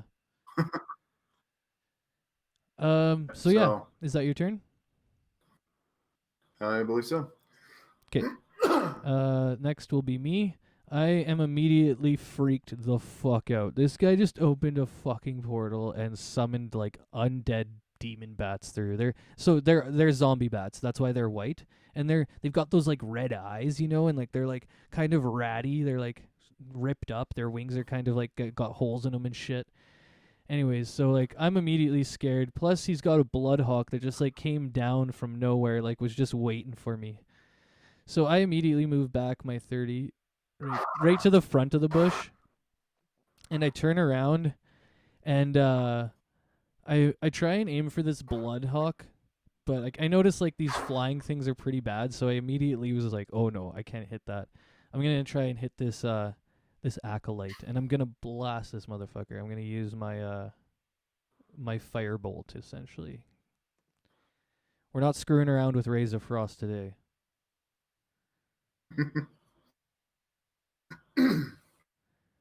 Okay, firebolt. Just tell me what that roll is. I'm gonna pull up this character's AC quick. The acolyte. 19. Oh, that's a hit. So I'll just go ahead and roll damage right now because I actually do kind of remember what it was. It's definitely not 19. 9 fire 9. damage. Holy fuck! No way. Okay, so I immediately roast this motherfucker. I hit him square in the chest with my firebolt, and he's wearing like linen cloth and shit. And the firebolt like goes kind of into his chest, impacts him, and all the linen starts to flame up, and he literally just like falls over dead. I hit him for exactly his hit points, which is kind of crazy. And normally I don't even hit, so good thing I rolled a 19. So yeah, surprisingly, fuck, we killed this motherfucker, and this is a guy that we were, I didn't mean to hit him so hard, you guys. I kind of look around, I'm just like, like I noticed what I did, and I'm just like so mad at myself, but also it's the end of my turn, so I have to just pass it over to the acolyte who is dead. So we skip to Teddy. Yeah, and you see all these like flying beasts around, and they literally just let out the most blood-curdling screech because, especially the Bloodhawk, because we just killed his master.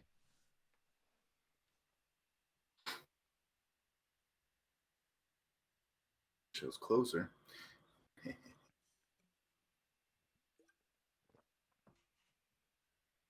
All right, ready? Oh yeah, you can go. Go. You tell me what you're doing for movement. So just a little thing about combat. I want you to tell me what you're doing for movement, and then go ahead and do it first. But yeah, go ahead. So Just basically, wait. where I I'm was on a at, I phone had call. Quickly, 1 sec. Phone call. My girl. Hey. No. Oh yeah, for our stuff. Oh, is it coming today? These I bats kind really of wish remind I me was from the ones from like Crash to Insanity. Okay. You know the ones like the white ones with the red eyes. They flew around to the ice level. You know what I'm talking about? negatory. Sounds good. So I'll add that to my Yeah, little thing. good game. You I guys didn't should hear play it. what you said. Oh, sorry. I said these bats kind of remind me of like the ones from Crash Bandicoot to Insanity. You know the white ones with the red eyes. Sounds good. They're in like the ice level. They're annoying to hit. All right, just me. Okay. All right, we back. We back. What did I miss here? He was just describing what the bats remind him of. But Oh, so cool. Teddy Okay. is going to use his like crossbow that he had at hand, Yep. and he is going to shoot at this bird. Awesome. So yeah, go ahead. 11, right? Yep. Just gonna pull up the bird.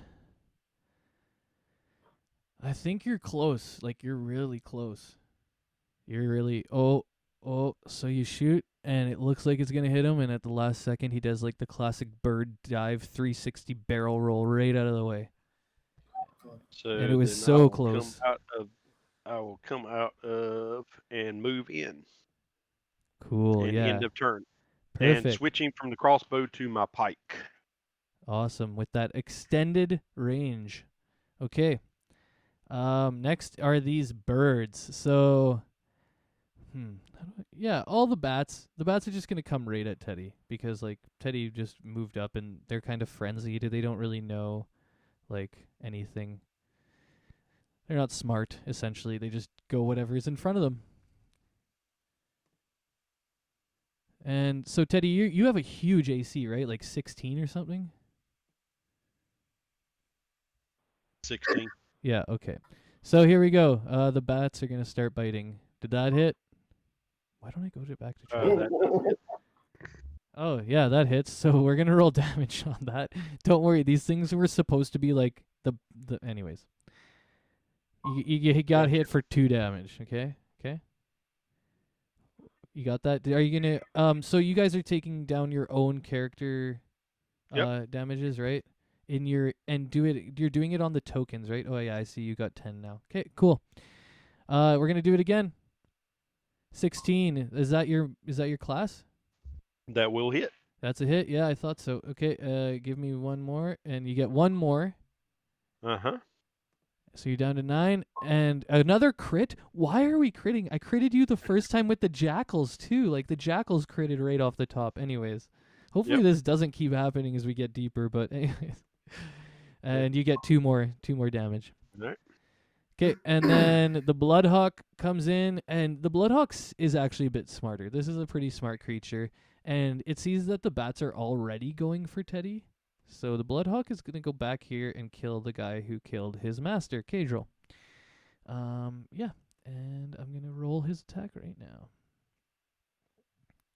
Just got to get it.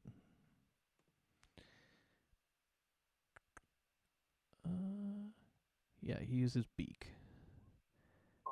And my AC is... Oh, that's a hit. Okay, so he hits me... Oh my god, he hit me for 8 damage? So, you see, Kae'dral... He only hit you for 4 unless he had advantage.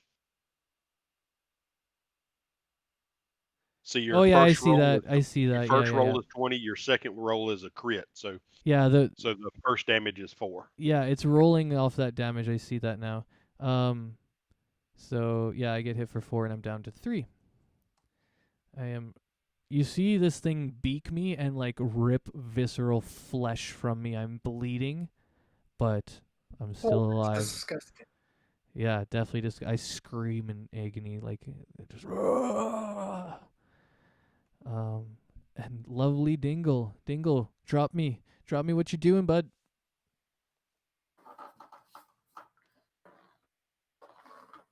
All right, I'll use the firebolt spell on him. Okay. Firebolt spell on the Bloodhawk. Oh yeah, I was just about to ask which one. Yeah, okay. So yeah, here I'll teach you how to use the firebolt too. So we're gonna go back into your character sheet. Yeah. And then I don't know why I put yours in such a weird place. I'm gonna just quickly put yours with all mine. Yeah, and so when you're in your character sheet, you just see it under cantrips, and you'll be able to click the firebolt text. You'll actually be able to click on the text. It won't be under spells. It'll be under core, I think. Did he get it? Did he get it?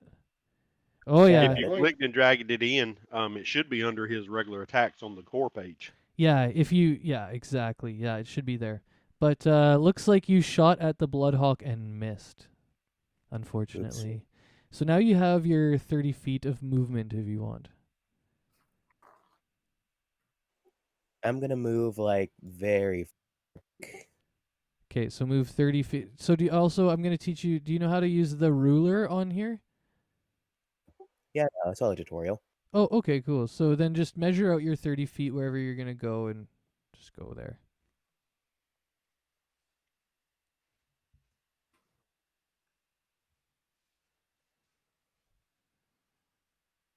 You can move your own And if token you didn't too. notice, I don't know which way you had it set up, but you have the squares set up for 5.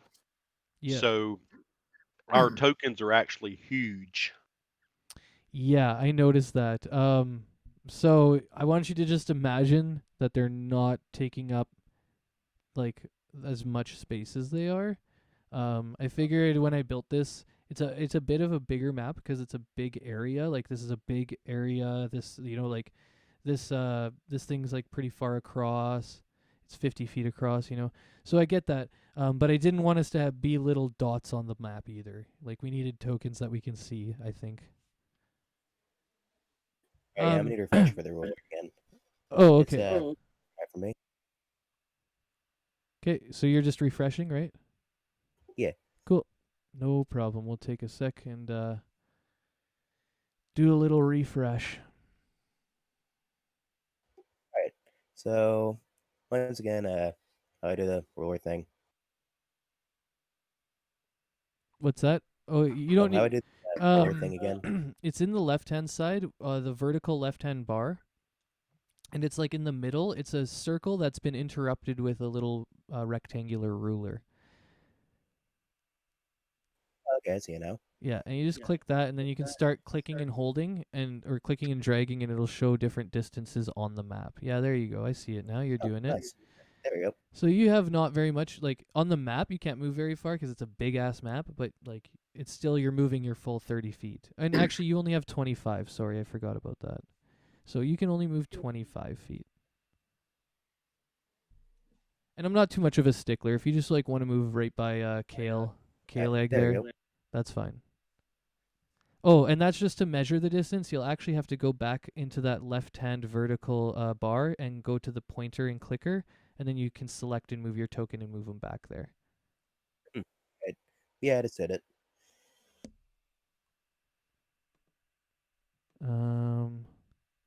Oh, maybe Yeah, I mine's. moved a little further away to the bushes. Oh, see, Back to mine's trees. okay. Mine just lagged out a little bit, so we're just gonna give me a little refresh here too. Everybody can see that he's moved, right?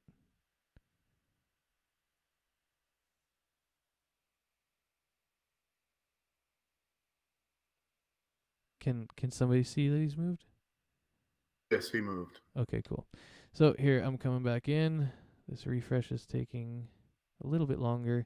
Oh, there we go. I see it. Perfect. And I see everything that's going on now too. So, whose turn is it? I've just got to bring that up. It will be Cailegh's. Go ahead, Cailegh. Okay. I will move up to the hawk and draw my scimitar as I run.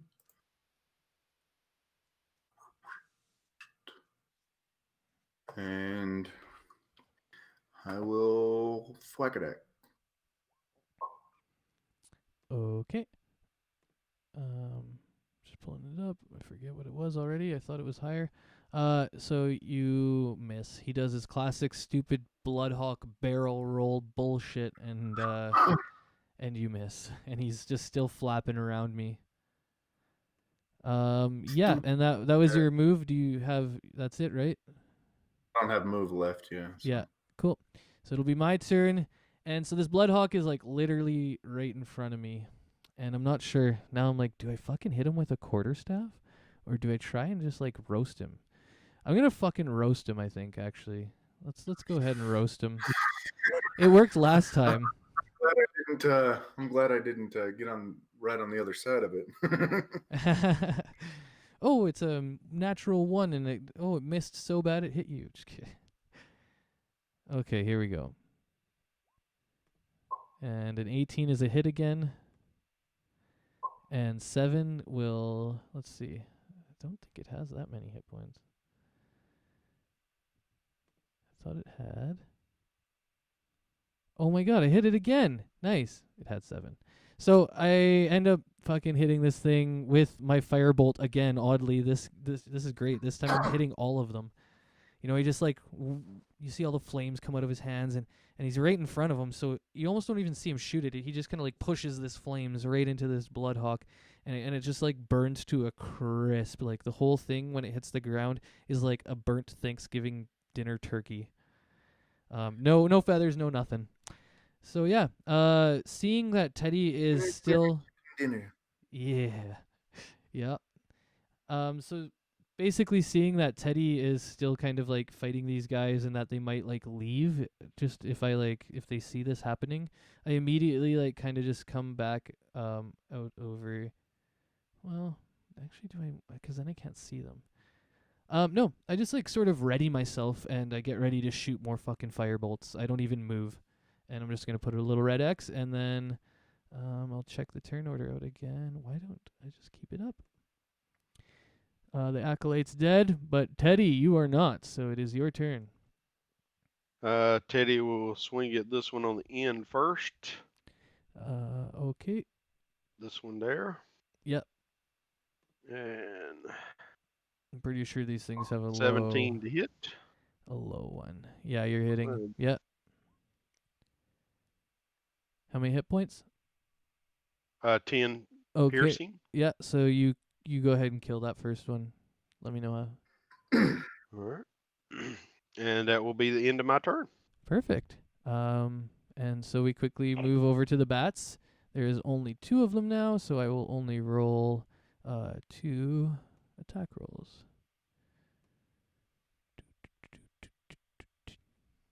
And they're attacking Teddy.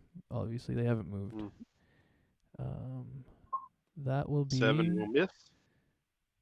Yeah, and 2 is a miss. Will miss. Okay, so they just try and bite you, but you're like way too good of a fighter. You're like, you just like dodge them. They're like trying to bite your arms, and you just like wiggle them away, kind of like. These bats are kind of dumb. Yep. Yeah, and then the Bloodhawk is dead as well because I roasted it, and basically we've got Dingle left. All right. All right, again. All right, so really quick, I'm gonna use.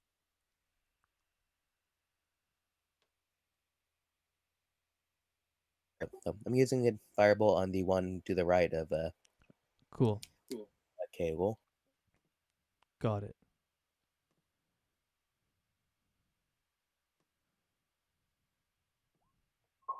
And I missed. Unfortunately, yeah.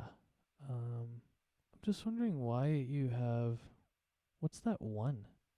Oh, you rolled a 1. You rolled a natural 1. That's what it is. Okay. Yeah, and you probably don't want to move, I assume. You're at a good distance. All right, yeah, I'll stay where I'm at. Okay. That brings Cailegh back, and you go ahead and do what you want.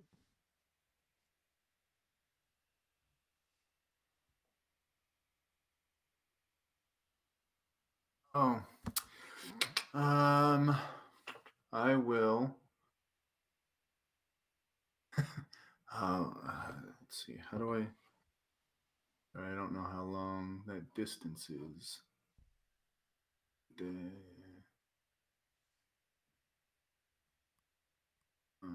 so far away.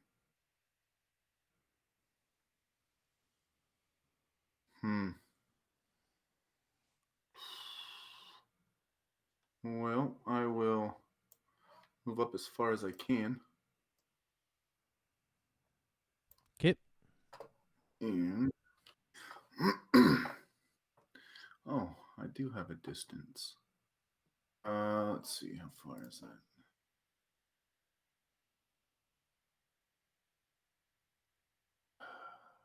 Crying out loud. Not very good with long distances, apparently. That's fine. Some classes are that way. I could maybe use the healing. one that I could use might also hit Teddy because it comes. So. Well, I think we should try not hurt Teddy because he can probably handle these bats even if he was just alone. Right. I will just I will hold my scimitar and I'll hold my action, and if a bat comes within range, I'll attack it. But okay, cool. Otherwise, I got it. Held action. Yep. You're back, Teddy. He's got you covered, bud. All right, Kae'dral comes back. He's like, "Yeah, we gotta just keep roasting these guys." Let's see if I can hit with this thing. I've been doing good today, you guys. I'm pretty happy with myself. Now you said something. Yeah. Oh, it's another hit. That's funny. It's 3 fires. So I'm attacking. Sorry, I forgot to. I'm attacking the one that's on the right hand side that seems a bit more accessible. And I hit him and I kill him and he just burns again, just like completely. But this time, this zombie bat, it's not composed of very much. So basically, it's yeah, it's dead. It's roasted. It just like almost disintegrates into ash. There's not like a turkey left over, essentially, like with the bird. Yeah, and then that will bring us back to Teddy. Teddy's got the last one in front of him. Oh yeah. Oh yeah. And he just destroys it instantly. Okay. So that brings us to the end of combat. So, yeah, looking around. I almost What's that? I almost helped. Yeah, I did I something. I feel like Teddy did a lot of the work. I mean, actually, I did a lot of the work now that I think about it. I dropped some pretty heavy attacks. No, I I'm think I going got to that go one kick back. the acolyte, then search her. Yep, sounds good. So the Acolyte's there, and it has more of the tomes that you found. They're the exact same tomes. Oh yeah, sorry. This is a good time that Kae'dral walks up, and he kind of also sees the tomes there. And Kae'dral says, "Oh yes, the tomes again."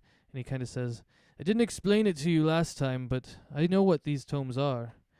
These tomes allow spellcasters to learn the spell Gate at a very low level. Normally, Gate is like an extremely difficult and powerful spell to cast, but these books teach people to cast it at a much lower level, and it seems that people have been writing these books now in common." And he kind of looks up and grabs one of these books that's kind of laying around, and he says, "Oh, and Elvish," and he grabs another one, and Dwarf, and he kind of realizes that there's sort of these like these stationary tools around, and that this acolyte, he kind of says, "I think this was the person who's been writing some of these books." And yeah, he kind of looks around and he's like, "What do you guys think?" Maybe. Can I have one of the Elvish ones? I can read Elvish. Sure, yes, grab one. Go ahead. They all contain the same thing. But we can all grab one if we'd For like. everybody. Yeah, one for everybody. Yeah, let's all grab one. I think that You get the book. I You think get the book. and you get a book. Look under your seat. There's a book. Yeah. Yeah, and so Kae'dral kind of looks over at the dead body and he's like, "I didn't mean to kill this one. We were supposed to investigate it. We were supposed to capture it. I can't believe I killed it. I have to learn better control of my spells for sure." And he kind of looks at the body and he's like, "Other than some of the clothing, this body is useless to us. I say we grab a few pieces of clothing so that a more powerful wizard might be able to trace the history of it. And when we get to Candathan, if we have enough items, hopefully we can get a better picture of what's going on here with the cult of the summoners." So yeah, he kind of like just grabs a piece of one of the acolytes' clothings, and we all grab a tome, and and then Kae'dral's like, "Well, I guess we should head on to Candathan then." Is the gate still open? Or did it Oh close no, after sorry, bats it instantly opens and closes. It's like yeah, and when that happens, I'm just gonna say this for future reference. Well, no, I'll just explain it through the way that Gate is explained. So Gate is normally a really high level spell that you have to cast, and it allows you to bring basically anything through from another plane.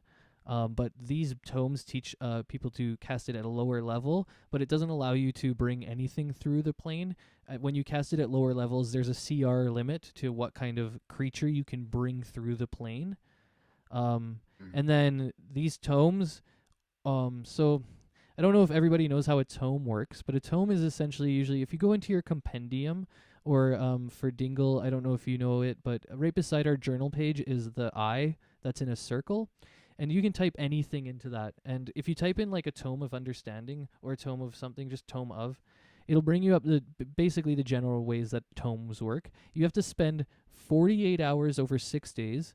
So that is essentially like 8 hours a day per day for 6 days, or more hours. Like you can do it in 5 days if you spend more hours. But you have to spend like almost a week studying this tome, and then once you've studied it, you can learn to cast Gate. And Gate, I will give you this spell if we go through it and we want to RP this. And I'm just gonna I think I have it here somewhere. I'm just gonna go ahead and explain it to you, or I mean, pardon me, give it to you. There's a handout that I just made so that everybody can see it, and it explains how Gate works. So you'll have a level casting CR rating, and you're allowed to bring in up to 3 creatures of that CR rating when you cast this spell. Now the creatures are not under your control. That's a big thing. These creatures are wild. Basically the creatures are up to the GM how they act, unless you have some sort of like animal friendship or some other things that you can change the way that the thing acts. So these tomes, and Kae'dral kind of explains all of this to you guys as we're sort of looking at these tomes. And yeah, they've been written in a whole bunch of different languages so that everybody can like kind of read it. There's a lot of common ones laying around, but there's some other ones in different languages. And so Kae'dral kind of looks at everyone and he's like, yeah, that's how the Tome of Summoning works. If you read this, you will learn how to cast that spell Gate, and then you will need to know the name of whatever creature you want to bring through from the other plane. And these Tomes of Summoning only work for the undead plane, it seems. That's the only time or only way that the Cult of Summoners have ever been able to open a plane to another plane is the undead plane. It's the only plane that they have access to. So once you've learned these spells, you will have access to summoning undead creatures of a certain CR level into a fight, but you will not have control over them. You will just be able to bring them. He also explains that this is how the Cult of Summoners became so powerful. They continually summoned larger and larger and more powerful beasts, not leveling up, but like getting better and better and gaining more power and power until essentially what happened in the last time this happened is that somebody became almost as powerful as a god and basically was trying to challenge the gods of the realm. And that's kind of like the MO of what the order that I work for, Kae'dral, is trying to stop. So, I think everybody, have you added maybe like a Tome of Summoning to your character sheet? You can go ahead and do that. It's only £1. It's a light thing. It's not a huge, like, anything. Yeah. I think everybody's got it. If not, that's okay. I can add it later. And he looks around and he's kind of like, yeah, so should we just continue to Kandathan? I think we should continue. I pick up the burnt chicken. Okay. That's you can go ahead and add 1 rations for that. That's great. I love that. Yeah. And Kaedral's kind of like, yeah, I don't think there's anything left here. I think we should go. I'm ready to go back home. All right, so we must head out this way. I'm going to ping it on the map. It's in the southwest corner there. And as you guys come around this corner, I'm just going to move Kae'dral there. As you come around the corner, you find the bodies of the guys that you killed yesterday. And you can tell that this acolyte had went and found the rest of these 3 cultists, and he had dragged their bodies back in the night. And he had hidden them sort of in the back here. And you can tell that he was affiliated with the same cultists that you met yesterday. All right. So, as you continue on for like a while. Just going to go ahead and get the characters all good again. And you're kind of traveling like westward right now. And you sort of like, as you're traveling, you're still in the forests right now. You're just leaving that last place. But up ahead, you can sort of see the break in the forest, and you know that Kae'dral kind of like says, "Oh, looks like the planes are coming. We're about to leave the forest." And you're just sort of like walking at a normal pace. But then all of a sudden, in the background, like as you guys are walking, you hear like rumbling and like some screeching and screaming, like hollering, and it's starting to get closer. And you guys kind of look back, and you don't really see much. But you can hear it, so you're all kind of just like standing, like looking there. And as you see it, these merfolk come from the deeper parts of the forest, and you can start to see them kind of like shapes of merfolk. And then all of a sudden, you see one, and as Kae'dral sees this, he just yells, "Run!" Because he can see like it's like basically like an army, a small army of merfolk that are coming after you. And so everybody starts running because they're so afraid.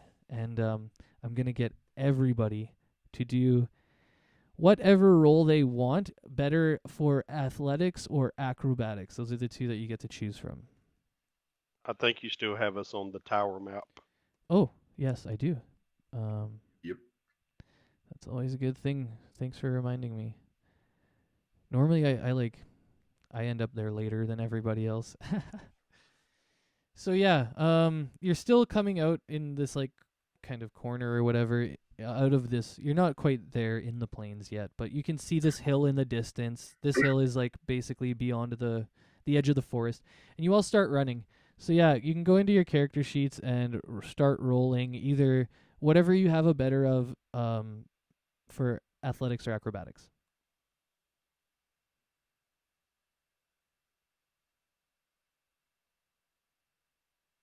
Do you guys know how to do that? Yeah, okay, there we go. I see one coming too. I'm just checking out which one's better for Kae'dral here. Oh, acrobatics for sure. Oh my god, why? Anyways. So, oh wow. The four of us didn't roll so well. So the only one who like starts to run really good is Teddy. And Teddy's like, "What the fuck? Why aren't these guys running well?" And it's cuz we're all like kind of shittier than Teddy. Teddy's bigger than us, and we're like tripping over the underbrush and stuff. And as that happens, Teddy's already kind of made it pretty far away, but a hail of arrows comes down, and we're going to all roll 1d4 of damage. Okay? Do you know how to just... Yeah, there we go. Crap. Oh, crap. Okay, so because we didn't do any healing before we left, which we should have definitely done, Kae'dral gets hit by one of those, and he gets hit in, like, the leg, and he is down. He's like, you know, between the bleeding that he was doing before and this now, he is completely down. Teddy, you didn't take damage, just to let you know. You succeeded on the acrobatics check. Okay. Yeah. So I still need a D4 from Dingle.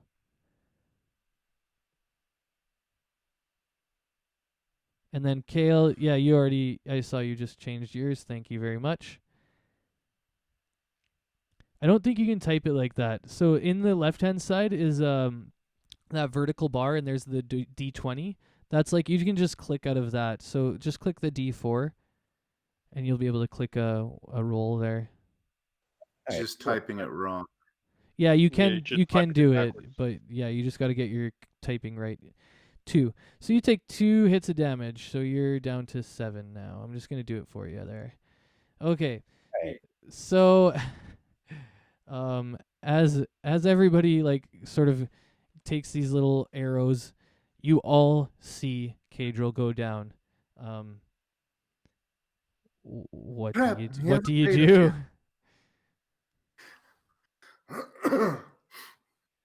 We'll start with Teddy because he's the farthest away.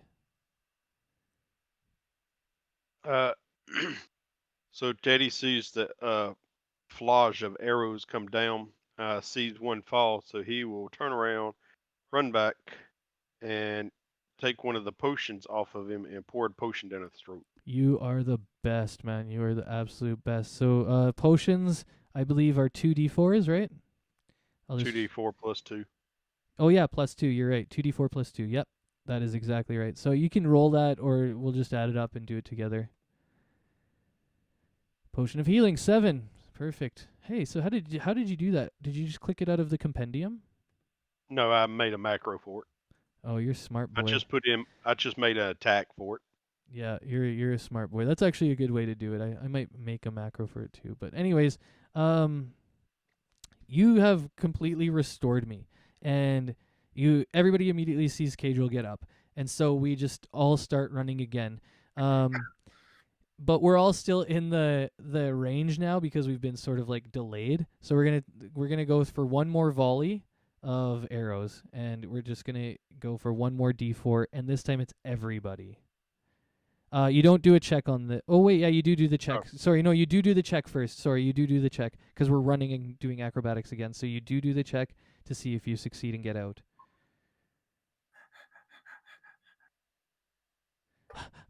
I'm trying my best. Oh my god, I can't believe I just got hit by a fucking bolt. I'm having a rough day.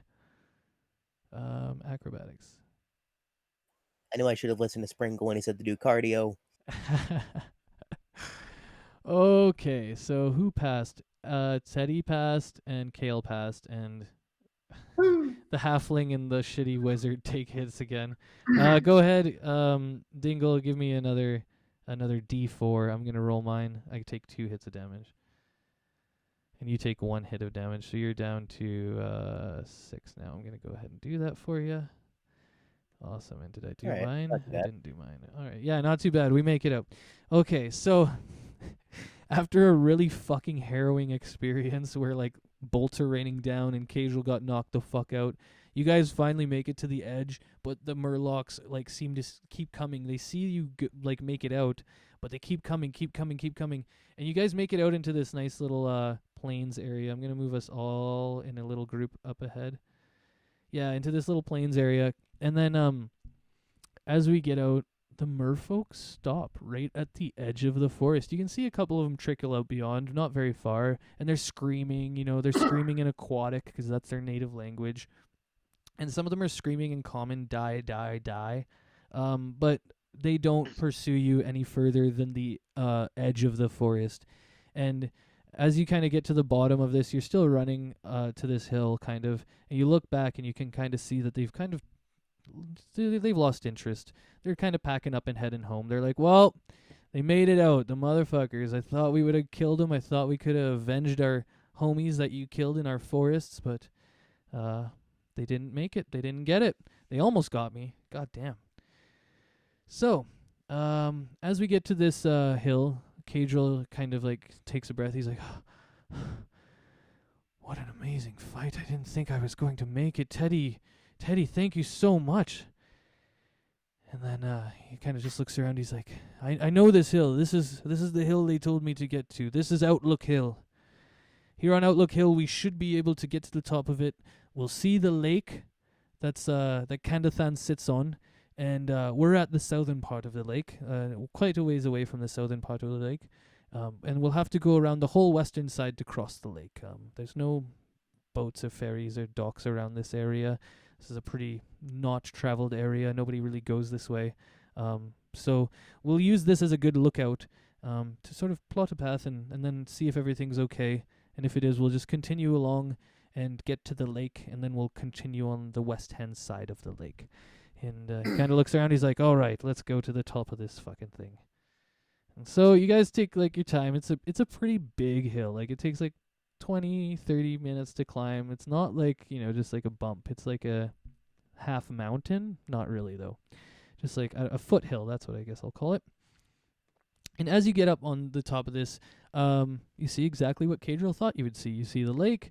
You're not lost. You definitely know what's going on. And Kae'dral says, perfect. I can see Kandathan in the distance. And just at the very, very edge of the horizon, you can see sort of like buildings in a town. But it's like very, very, very small.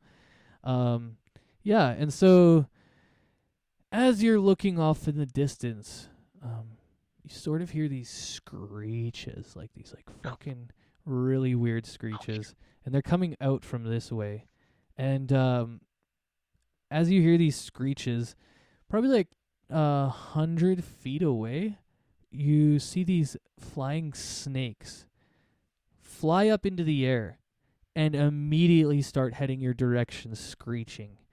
And as they do, you can tell that they're like pissed off and they're coming for you.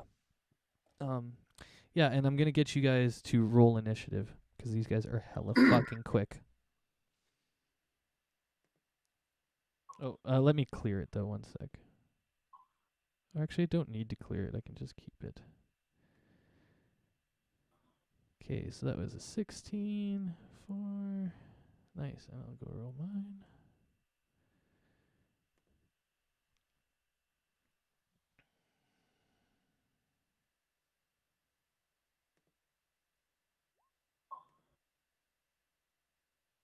Oh, I didn't have my character selected. God damn. You think I'd learn these things by now? Okay. My computer's also being a little slower than normal due to the fact that I'm trying to pump out all this Twitch and shit. Now I've got it done. There he is. And then I'm going to go ahead and roll it for the flying snakes. And I'll bring them up onto your layer too so that you can see them.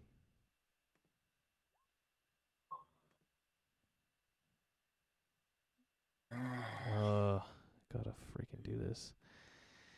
Okay. Change them to the right layer. There you go. Now you guys should be able to see them. And I'm going to roll them in right now. Unless, no, they're not in yet. How are you guys at health? What are y'all rolling right now? I'm like not even in chat. There they are, 24. Holy shit. What? How did they even roll that? Uh-oh. I guess they are really fast and stuff like that, so it kind of makes sense. So 17. No, that was my old one, so delete that. 6, 12. Alright, I think our turn order is all set up right now. I should go back to chat and just double check. Yeah. 12, 16, 4.4. Yeah, we're ready. Okay, so the flying snakes use their first thing. They were 100 feet out. They can move 60 feet, so I'm just gonna move them to within 40 feet of you, essentially. Oh, they're pretty much there already. Actually, yeah, I kind of never mind. I already put them there. That's why. So yeah, they're just like beyond 40 feet of you. They're still screaming right at you, and they're still like they're still looking like they're coming right at you. So that will bring us to Cailegh. And there are 5 of them, just to let you know. There are 5 of them. Okay, so I'm gonna hold my action, but I'll be using Thunder Wave.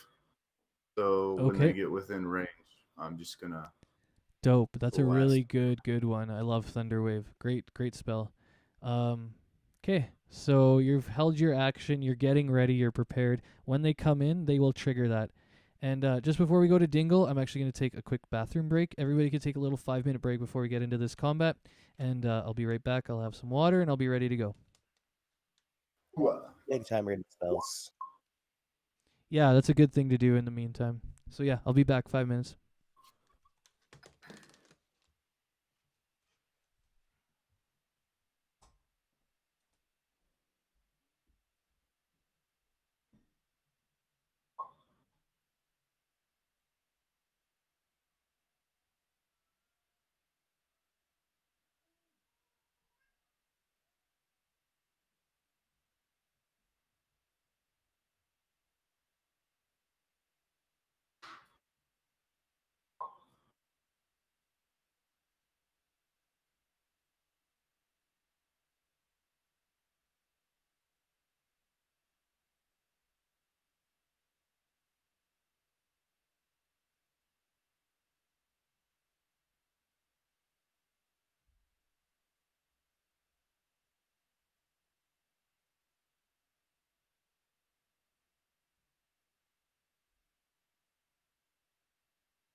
So what do you guys think the play should be here?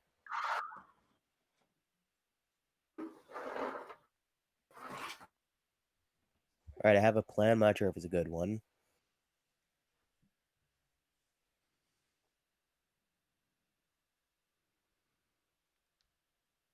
Actually, now I think about it, it's probably not a good idea. I'll hold off on it for now, though.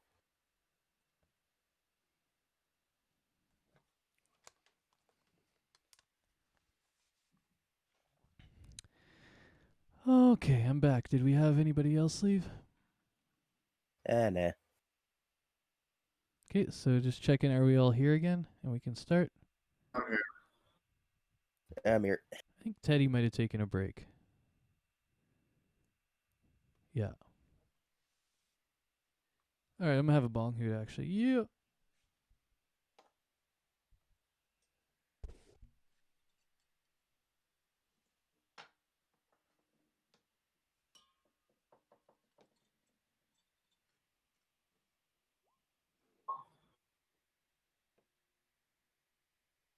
Alright.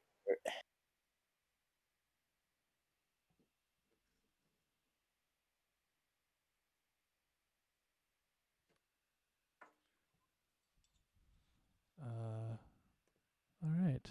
Perfect. So, I'll get Dingle to kick it off. I'm gonna have a little hoot here. Just go ahead and explain to me what you're gonna do.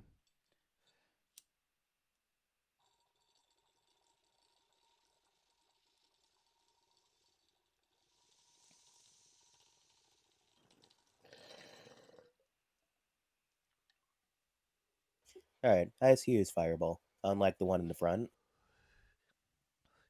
Okay, go ahead. That's a I hit. think I hit this time. Good hit. Alright, now, let's see. 1 to 10. And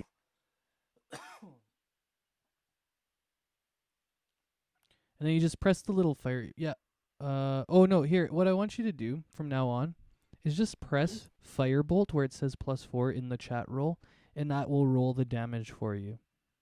Oh, alright, cool. Do I do that now, or...? Yeah, do it now, because it'll add all your modifier, everything. It's really good that way. There you go. 10 damage. So yeah, you hit him, and you kill him. Tell me how it happens. I did it! I did it! Sprinkle, you're proud of me! Okay, that's dope. All right, so I'm going to take him down. So I just got to remember 2 numbers. That's all I got to do. It should be easy. Just moving my little panels, all my different panels.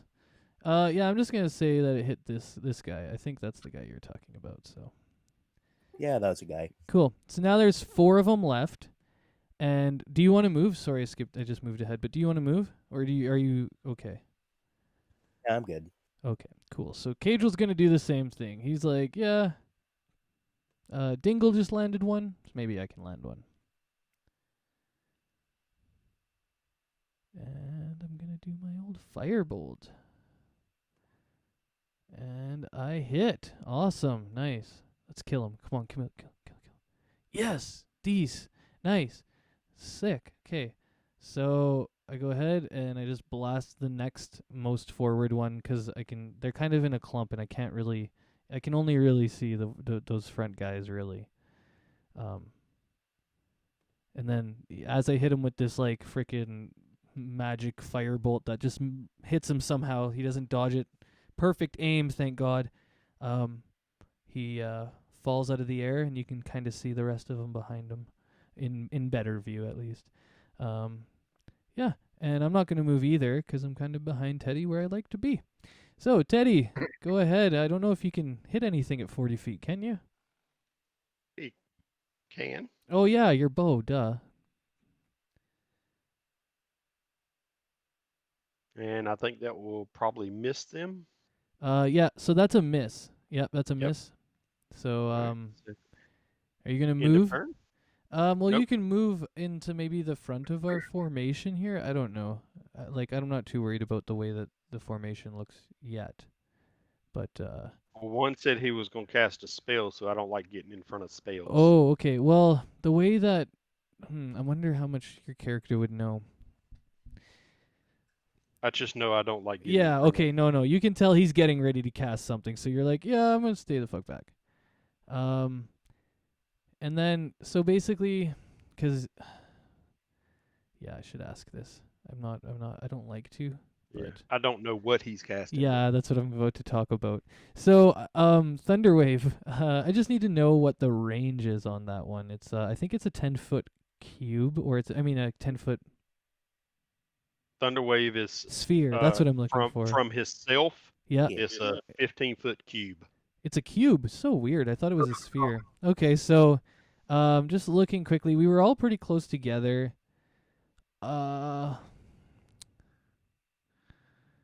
Yeah. Oh, So I'm gonna say it hits us. I don't think it hits us for much damage, right? It only hits us for like 4 or something like that, like 1d4. Well, it depends on where he focuses it off his token. Because if who's casting it? It'll be Cailegh. Abel? He's in the front. So that's him right there, right? Yeah. Oh, can he control where it comes from? I'm just gonna look up Thunderwave. Sorry, guys. I Yeah. should know more So about what this. it would be is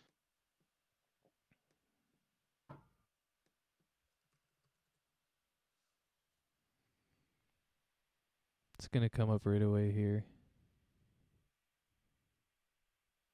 that gray block right there is what it would be. Those 3 squares right in front of him, depending on where he spaced it out, is basically a block.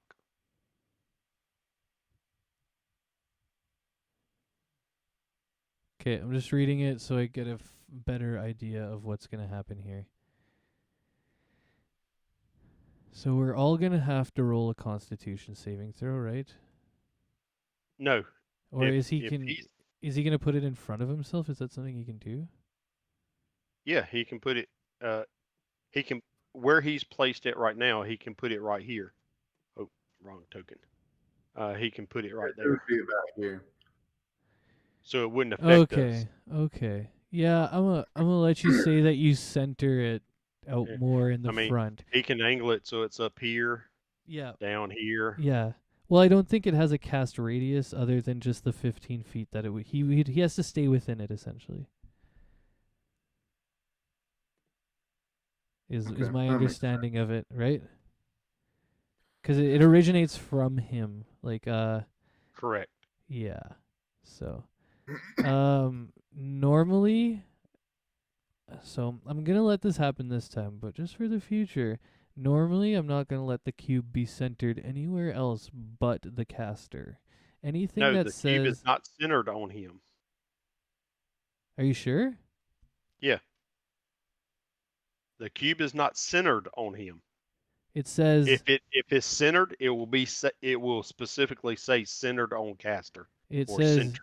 each creature in a 15-foot cube originating from you. Right. So, And like the I said, range is only self, Not right? centered. Oh, okay. So the way this would work is that he makes a thunder wave. Maybe just walk me through how you guys view this, just so I can all right. So understand it. see that gray square on the map now. Yeah. So that's basically what he's casting. He can place it anywhere he wants to. He can place it here as long as it's touching his square. He can place it here as long as it's touching his square. Okay. So yeah. Okay, I get you now. Yep. Okay. Yeah. So I'll roll with that. I'll roll with As that. long as it's touching anywhere. Now, if he wanted to, he could place. He could place it right here if he wanted to. Yeah, I get you now. As long as it's touching Yeah. him. Yeah, we'll play that rule. As long as it's touching him. I just wanted to make sure you guys weren't thinking that you could just like cast it like 100 feet or something like that. But as long as it's touching him, I'm totally down that he has like the direction of the cube. So yeah, he's gonna cast it out in front of himself. I like this. Yeah, that works for me, guys. That's a good one. Cool. So we're on the snake's turn, right? And so they move in. Because I'm just going to skip Teddy because he did his turn already. So they sort of move in. Oops, and I'll leave these guys behind. And as soon as they get into that range there, that little cube that you had up, they have to make Constitution saving throws, right? And then I'll just need to know the DC from Cailegh. It'll be 8 plus your proficiency, which will be 2. So it'll be 10 plus whatever your casting ability is modifier.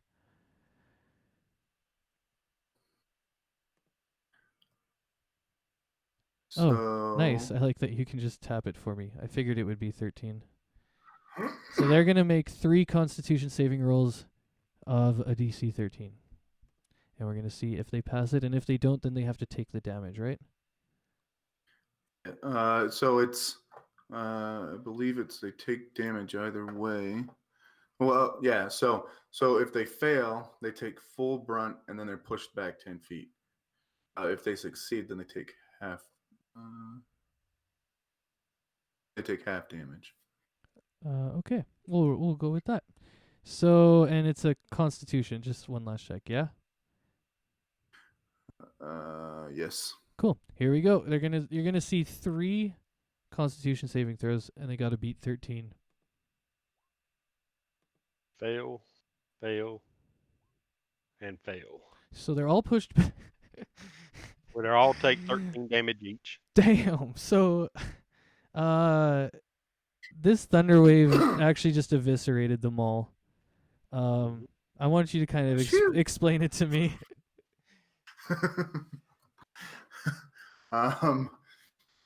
So this little girl walks up to the edge of the hill and goes, and I don't know. I don't know if they evaporated or just blew to smithereens, but yeah, they're like blown back and essentially. she turns around and smiles and goes, "That's that." Yeah. It's basically a sound shockwave, is what it is. Yep, exactly. So it's not like lightning, but yeah. Yeah, and Kae'dral's is just stunned. 300 feet. Yeah. If that matters. What was that? I said the sound can be. Oh, it heard travels from 300. Yeah. Well, luckily in these planes you can see over 300 feet, and there's absolutely nothing unless it's hiding in the planes. But it doesn't seem to arouse anything within any sort of range, and you can kind of see that the plains are pretty much like empty. You know, they're prairies. There's not much there, and I live there, so I know. Yeah. Now basically at the hill, the fight is over, and I want everybody to roll a nature or perception check. Or survival. I'll allow survival as well, actually. Let's see, nature, survival, and what? It's nature. Now I'm even confusing myself. It's Perception, nature, and perception. Yeah, exactly. It's nature, perception, and survival. Whichever one's higher. I don't even know for my character. I'm not even gonna do. I'm just gonna roll. Huh. What do I want Holy to roll cow. here? 2. Oh yeah, my perception's really good. All right, now I'm just gonna see who has the highest roll. Supposed to be. 23 is the high. Oh no, I don't want it. So Teddy, just 'cause I'm the DM, I'm not gonna fucking. I shouldn't even roll on this shit. Because I just want to give it to you guys. As you look around and you're kind of getting ready to go down the hill and continue your adventure forward, Teddy's sort of like looking off in the distance and looking around, being very perceptive, and he notices that there's a nest. Actually, there's a pretty big nest over on one of the cliffs, and he can easily access it. You can walk out to this cliff edge, and as he does, he notices that there's it looks like this nest has actually been ransacked quite a bit, and there's only like 2 eggs left. One of them's cracked already, and you can tell that it's been leaking, and even though it's sort of intact, it's not going to be a viable thing. But then you see another perfectly intact flying snake egg, and yeah, you look at it and tell me what you think about this flying snake egg. Teddy just points it out to the others, goes, may make something you don't want it, make omelet. And Kae'dral says, Teddy, actually, these animals, you could maybe even raise one. I have a bloodhawk already, so I wouldn't want a flying snake as a messenger or anything, but Cailegh I'm sees that sure. it's an egg, and she's just like, "Do not hurt that creature." Nice, yes. Cailegh the druid, of course, would definitely be down. And Kae'dral says, "Yes, yeah, Cailegh, here, you should take that, shouldn't you? I think you Oh, should." thank you. Yeah, and we see Cailegh kind of like looking at like Teddy a little bit miffed because he suggested eating it, although Kae'dral kind of thinks that's a good idea too, because they are tasty eggs. Yeah, but He also knows we have a druid in our presence and is kind of like, yeah, okay, cool. And yeah, Cailegh, you can go ahead and add it's 5 pounds. It's a big egg, and you just type it into your equipment. Flying snake egg. I just type it in. I can do it actually if you want me to. I can't. I just so the other stuff like the tome, there wasn't that specific tome, so I didn't. I but I should probably type that in. So flying snake egg. You said it's 5 pounds. Yeah, it's a big ass egg. These are big eggs. You can tell also that the nest had been ransacked by predators, like probably like some sort of jackals or something like that. Wolves or something. Cailegh is also going to take some of the broken shells and Okay. store those as well. Okay, no weight on those. Go ahead and just no weight on those. And just like one, I don't know, broken eggshells.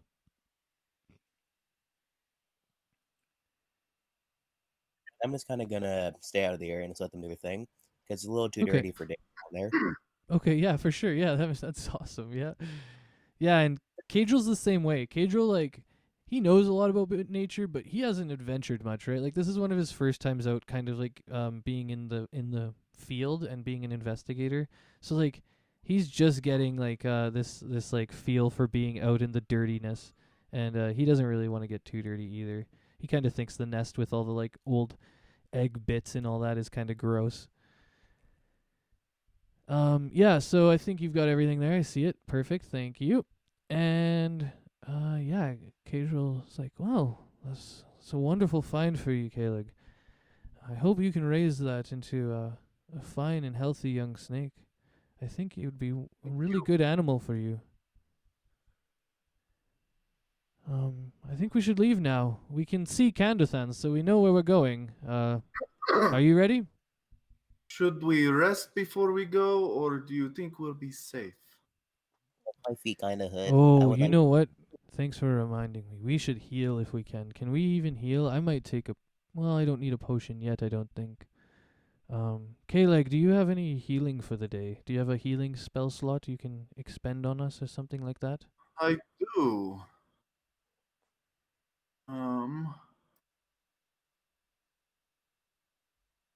Who needs it? Almost think 3 of us everybody are except hurt. Teddy. We're all down a little bit from the arrows that kind of fell on us and this fight, which actually didn't even happen. I thought somebody would go down. I thought these things would get you guys. Anyways, Thunderwave was a great spell. AOE, just that was such a smart idea. Kill 3 of them at once. Why not? Wasn't ready for that one. So yeah. So What are healing you word gonna? says Go ahead. creature of your choice. So it's not a. Oh not dang! So who has the I'm most? good. Who has the most hit points missing? JD okay for right now. I think maybe. And how much does it heal? Maybe we save it. It's right now it's a 1d4 plus my spellcasting ability modifier. Which will be 3. So you could heal up to 7 points maximum, and you're gonna heal a minimum of 3 each time you use that. So I think I'm at like 5 out of 7. So don't heal me. I'm not even worth it because your healing will just like overheal me a lot. What are you at? You're at 7 out of 10. 7 out of 10. And Yeah. 6 so. out of 9. Oh wait, Teddy's at 7 out of 12. I didn't even realize that. We should heal Teddy right now. No, Teddy good. Oh, Teddy good? You good, Teddy? Okay, Teddy. No problem, Teddy. Teddy good. I got you. Teddy still got 2 bottles on belt and still got heal himself. Okay. Didn't you use one on me though? No, I used one of your potions on you. Oh, fucking smart. Okay. Well, damn it. Yeah, okay. Thank you, but also, damn it. Now I have no potions, but also thank you, because I'm not worried about that at all. That was a good move. Cool. Yeah, Teddy definitely good. So you know what? Let's save healing because you can use that in combat too, right? Your healing, Correct. Yeah. the healing ward. Hmm. How long? Healing word's one of the best heals for while in battle because it's one of the only ranged ones. Oh yeah, you Right. just look at them and say it, right? And then it just boom, instant HP. That's smart. Okay, so I think we're good to go then. We don't need to heal, right? We're good. Teddy good. I'm good. Yep, we're good. We good. How long is it till we get there? I shall be all right in maybe now ish. Okay, well we'll keep you in the back with me because we're both kind of squishy. We'll protect each other. Um, we're about. So we've traveled 30-ish% of the way, 30-ish, yeah. And it's like afternoonish, you know. But yeah, we've got like we could probably stay adventuring out in the day for another 8 hours before the nighttime will come, and we'll have to like hunker down and make a little rest spot. Also, when we rest, we will be appointing somebody to watch, and they will only get a short rest. I can do that. 'Kay. I have like pretty good perception. I have dark vision. Okay, yeah, that's a good idea. So Well, yeah. we'll talk about it when we get there. But for now, I think we should just continue on. I think we have enough healing that we can deal with any encounters that we come through for the next part of the day, and then we'll get a long rest most likely. So. Moving on land's much slower than moving on water. Oh, I know, Teddy. Teddy, I can't wait till we find a boat for you. Yes, I'm sure we'll probably have some weird coastal times because this is an island after all, and there's lakes and stuff. So I'm sure those types of things will come up. I'm sure you'll get to play in your water, Teddy. But yeah, for now we're definitely slower than you are used to. Yeah, let's go. You ready, guys? Am ready. Ready. I'm ready to.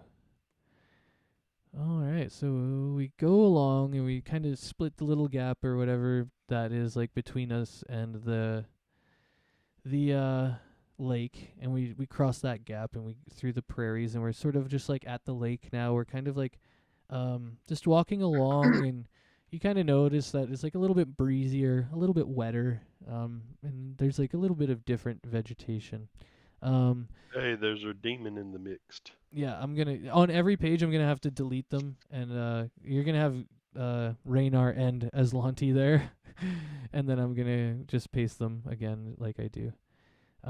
Yeah. So, and I'm gonna scale these down this time because they are out of whack.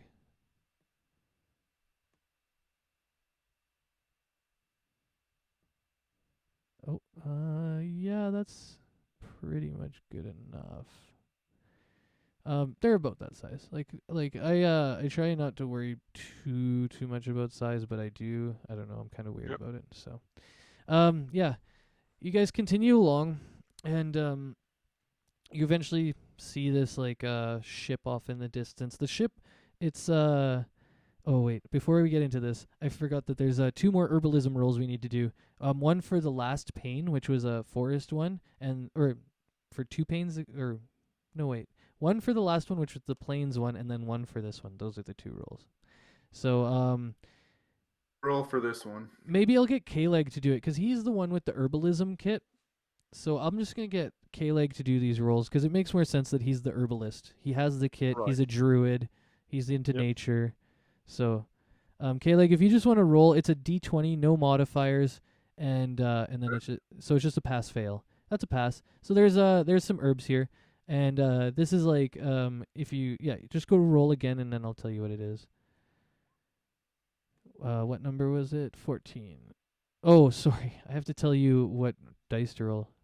Give me a sec here. I'm just gonna look at the potions thing again. The potions ingredients. So we are at a lake or a river, and I need you to roll a D8. Actually, that's what I'm looking for. D8. Yeah, D8. A 1, so you get sage grass. And with sage grass, you're going to roll a 2d4, actually. You get to roll 2d4 for the sage grass.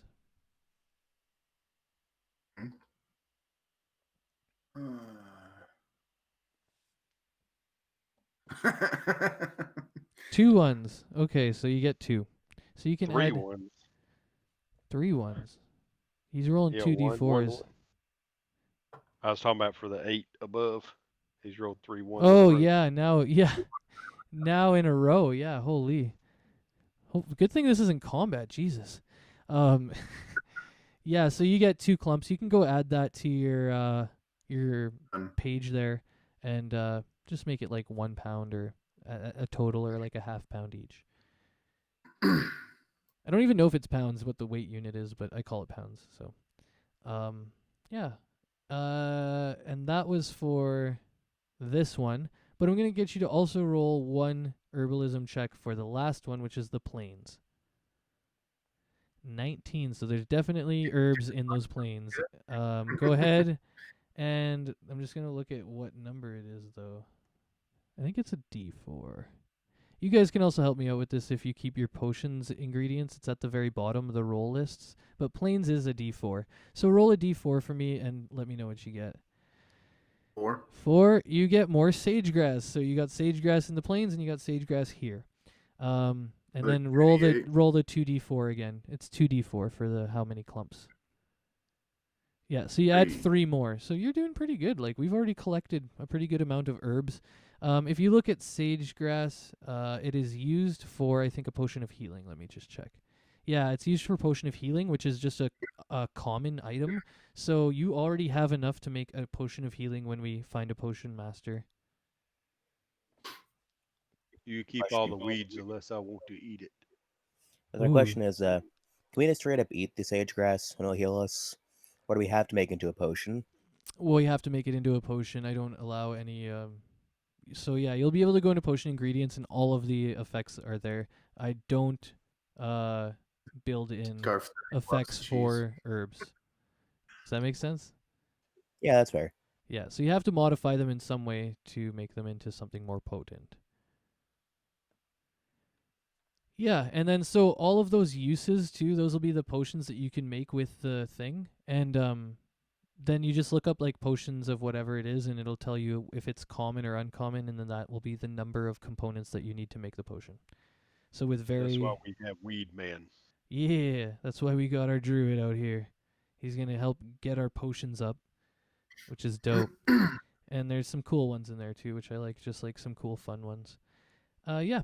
So we got all of our weeds, and we're like looking at this this odd boat. This boat is completely intact. It looks like it's like somebody just docked it actually, or like just like came and parked here. But there's like nobody really around, and it's kind of weird because we've been walking towards it for probably like 20 minutes and nobody's shown up, and we haven't seen any sort of signs of anything. So Caedral's kind of like, this looks like a little interesting. This boat seems to be abandoned, but well, I kind of want to inspect to see if there's anything we could maybe take along in our adventure, but I'm not sure if it's something you guys would agree with. What do you guys think? Should we... This could be somebody's boat, but also there could be something useful. All the time. Yeah, okay, Teddy's in to go look with me. I smell... Are we at salt water or are we at fresh water? It's freshwater, unfortunately. Okay. Yeah, it's just a lake, an inland lake, freshwater. Freshwater. Running. It's a runoff from the mountains that are north of the lake. So yeah, I'll wait outside the boat. So okay, cool. So we kind of like go up into near the boat. I'm like going and looking, inspecting, and Teddy's kind of coming with me. Cailegh, do you want to come? Sure. Okay. So yeah, we get a little bit closer, and we're kind of like on the boat, and I'm like rummaging around, and I kind of just look back, and I'm like, huh. Doesn't really look like there's much on this boat, and I'm starting to just rummage around a little bit. And what are you guys doing while I'm like looking around at this like sort of like whatever this stuff is that's in front of me? I'm staring off into the sea. Okay. That's about it.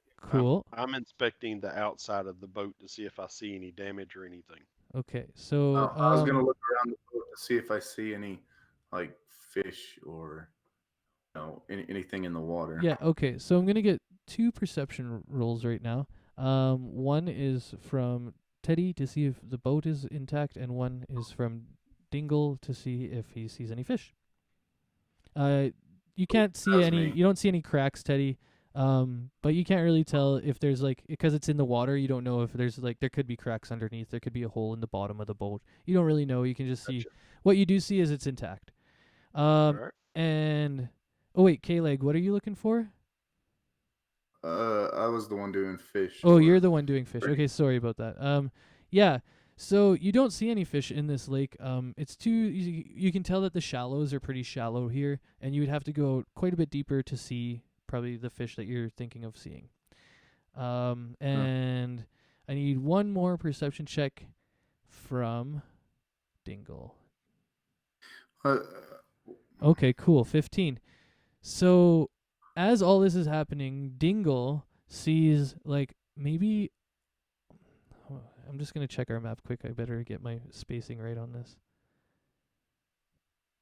Okay, so yeah, just over 100 feet away, you see ripples in the water that look like fish, but pretty big fish. There's no fin, and there's 4 of them. They're in a formation that kind of looks like a T, 3 across the back and 1 in the front. And these ripples are moving pretty fast. They're moving in such a way that you can see them, but you don't see what's making them. And there's not a fin, which is like, so you don't, all you don't think it's a shark at least. But you can't see beyond the water. All right, so really quick, I back up from the sea and I say, "Hey guys, there's something in the water." Okay, and Kae'dral immediately goes, "What?" And he starts like running back away because he knows that he's not supposed to be at the front lines. And then so you only move 30 feet right now. I'll get everybody to move 1 30-foot radius. Okay, Teddy like goes, yeah, Teddy's getting ready. And I'm just gonna move my guy. Cailegh, are you gonna move? I will. I was just trying to figure out distances. So Gotcha. So I'm gonna move to the top of this little bow thing. And so the way this works is that this boat is elevated. Its butt end is basically right at level with the sea level over here by Teddy. But then because it's elevated, I'm about 8 feet in the air on the angle on the top of the deck part. So I'm kind of like looking down on Teddy a bit. And then right now, Cailegh, you are kind of like hiding behind the piece of the front bow, if that makes sense. yep. But if you go out very much farther, it's pretty easy for anything coming from the sea to see you. So, yeah, as you do that, they've moved, and now Teddy can see that they are. Actually, roll a perception check. I'm just gonna get you because you're a seaman, so I'm gonna play this a little weird. All right. Okay, so you can see there's some type of aquatic folk, but you don't know which one. There's different races of aquatic folk, and you're just unsure about which one these are. So you don't know anything about them, but you know that they're like aquatic humanoids. Okay. This is where I guess we will get everybody to roll initiative.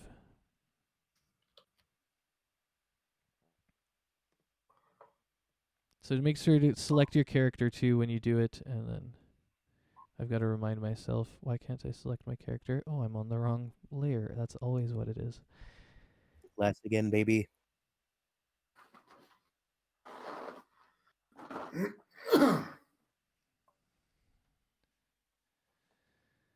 Oh, I wish this was just a bit faster some days.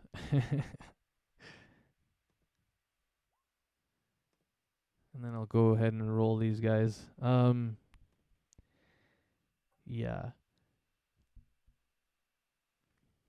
Actually, I'm going to go ahead and just say that Teddy can tell they're lizard folk, but he doesn't know which type of lizard folk they are. He knows they are lizard folk. They're not merfolk. They're like a different type of folk. They aren't the same type of folk that were chasing us in the forests. They're a different type of folk, but he doesn't know which variant or which type of lizard folk they are. Yeah, and then where are we at? I have to roll them in. That's what I'm doing. Oh, here, I'm just going to clear it all. How did you do that? Teddy, you used to know how to clear this, right? If you just left click on where it says turn order, it opens up the little window and gives you your options. Oh, God. It never Or works right for click me. it, excuse me. Yeah, it never works that way. Anyways, I'm just going to go ahead and do it on the fly, I guess. So, But if who am I you want missing? everybody to re-roll, all they gotta do is re-click their token and re-roll, and it will change the numbers in No, there. just everybody go ahead and tell me what it is. What you rolled. Teddy is a 12. Yeah, and then Cailegh's a 7, right? Correct. Yep. And then I had a we've got 5. Dingle's got a 5, okay. And I rolled a 6, right? Yes, yours Yeah. is on there. Yeah, I see it. Okay, good. Just gonna get these guys in. Nichols isn't on there. I manually put Dingles in there. He's at the very top right now. Must not have refreshed on my side. So I don't see him. But Oh, okay. I can exit and bring it up again. Maybe it'll do it. Lizard folk.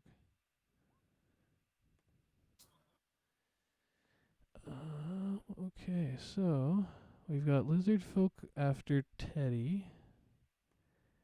Ooh, this is gonna get hot. This is gonna be hot. So yeah, Dingle, you rolled the 5, the 6, the 7. Yeah, okay. We all rolled pretty bad for initiative this time, hey guys? Yeah. Yeah, Dingle was a little surprised. Yeah. Okay, so just checking in that the turn order is in order. It should be 12, 9, 7, 6, 5. yep. Okay, and Yeah, is I it can see it. and Cailegh?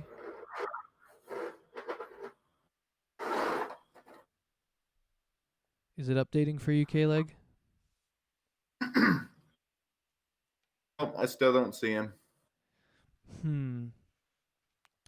Okay, well, I've got it here. I'm going to tell you the order. It's going to go Teddy, Lizard, Folk, you.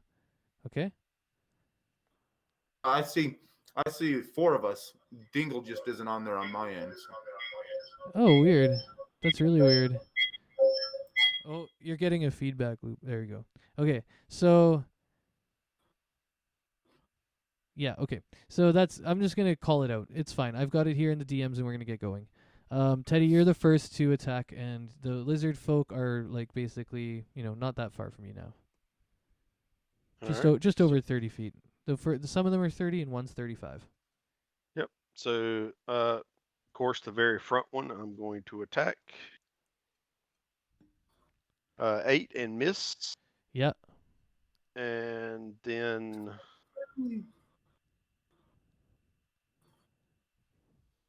I will run back toward my comrades.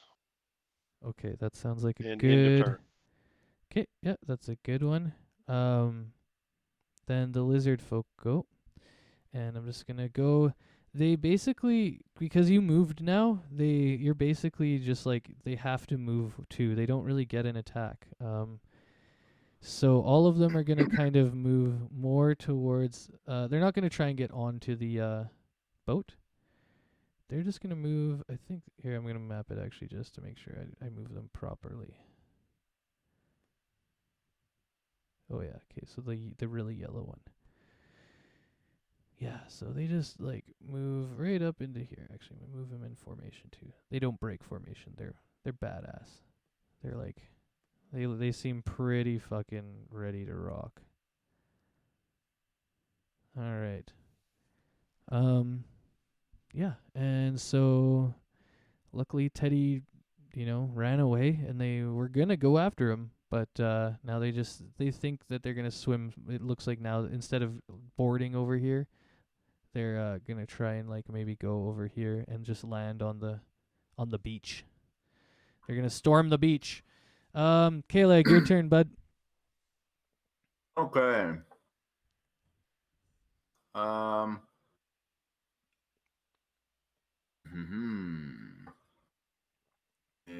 I will.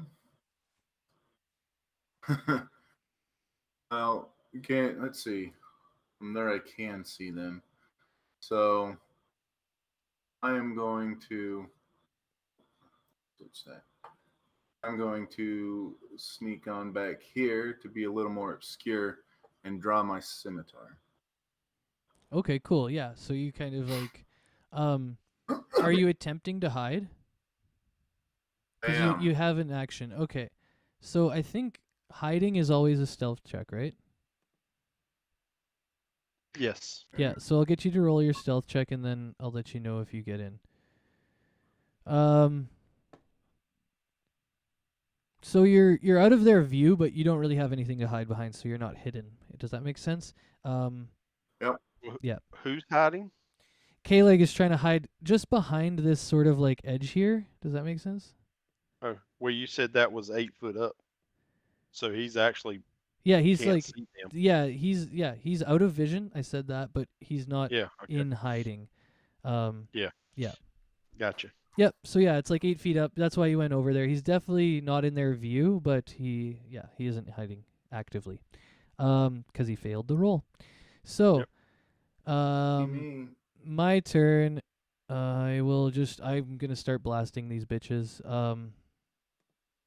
And I've been having good success with firebolt, but I'm not sure about like throwing fire close to water. And I think this time frost is probably going to be better, so I throw a ray of frost, and I'm going to attack the front leader guy.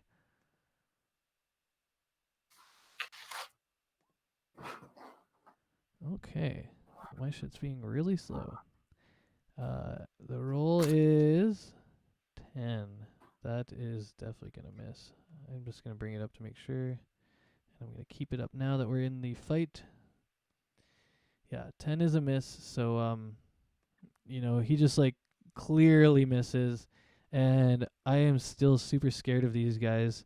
They look badass, and I know that they're getting closer and closer. And I just sort of yell to Dingle. I'm like, Dingle, get over here! And I sort of just like run down to the edge of this part, and end my turn. Jesus, I don't want to be there.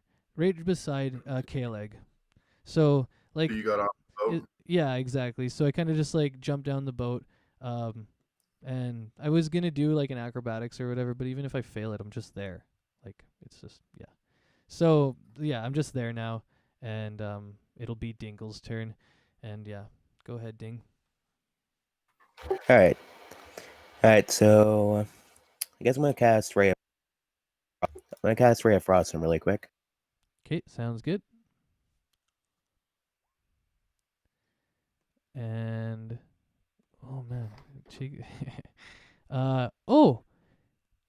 guess what? You dinged that boy. So give him some damage, and then it's gonna reduce his speed too, which is nice. So you do 5 cold damage to Mr. Lizard Folk at the very front. All right, nice. Yeah. And then really quick, I run away while saying, "Please don't hurt me. Please don't. I'm sorry. Don't do it. Don't hurt me." Yeah, I'm just gonna go ahead and change his damage or his hit points, and that will be Teddy. We're back to you. They've closed the distance. Everybody's trying to get out of the way. Your turn. All right. Katie is, as he was running up the ship here, he sees the edge of the sand here. So he's going to grab the edge of the boat, and he is going to swing himself off the boat right there. Okay. And make a shot. Okay. And he will shoot number 2. So when he shoots this one here. Oh, you're rolling. Nice. Okay, cool. I like that. And 17 to hit. Definitely. So we're 5 piercing. Yeah, so I'll take that down on his hit points, and so you've moved a little bit. Yeah, exactly. You're gonna move more, I figured. And end of turn. End of turn, and the lizard folks, they're coming now. They're like, oh yeah, man, we got this. And Teddy yells out to the little one, "Come over here with the rest of us." Yeah, perfect. Okay, Mr. Teddy, I'm trying. I'm trying. I got these little legs. I can only move so fast. I wish Springle was here. He'd carry me to safety. Oh, Springle. We miss you, Springle. Where are you, Springle? So they just finally get to the fucking edge. And guess what? They're gonna start throwing spears now that they got some footing. You can kind of see that they've got footing under them. Yeah, and we're just gonna go ahead. The two that are on the right side or whatever. Here, I'll make it more clear. The two that are on the right side are gonna be attacking Dingle, and the two that are on the left are gonna be attacking Teddy. Okay. Can't believe I closed my lizard folk page again.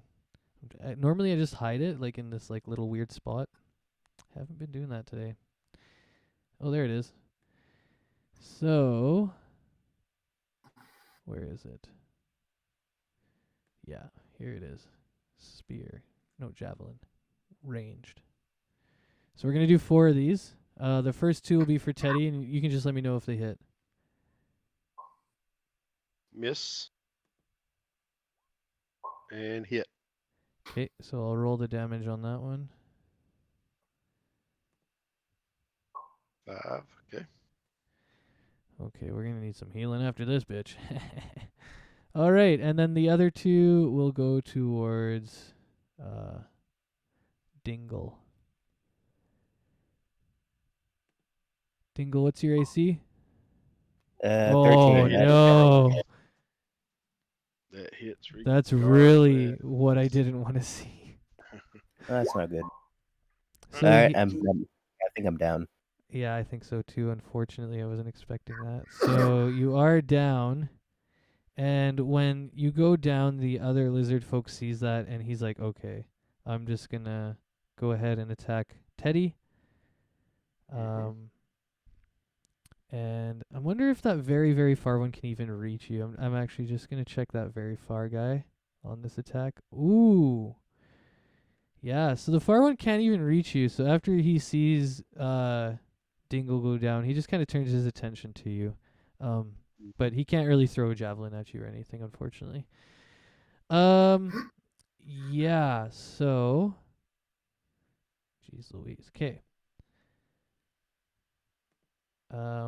It's gonna be Cailegh's turn. And I'm gonna say you probably need to heal Teddy. Because he's about to die. And we need our Teddy boy. All right. Let's see. Eddie. And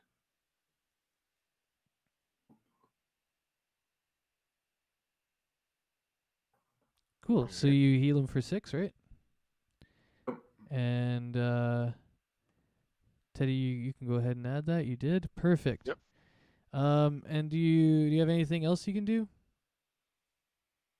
that was my action, so Okay, yeah, you're not gonna move anywhere, hey?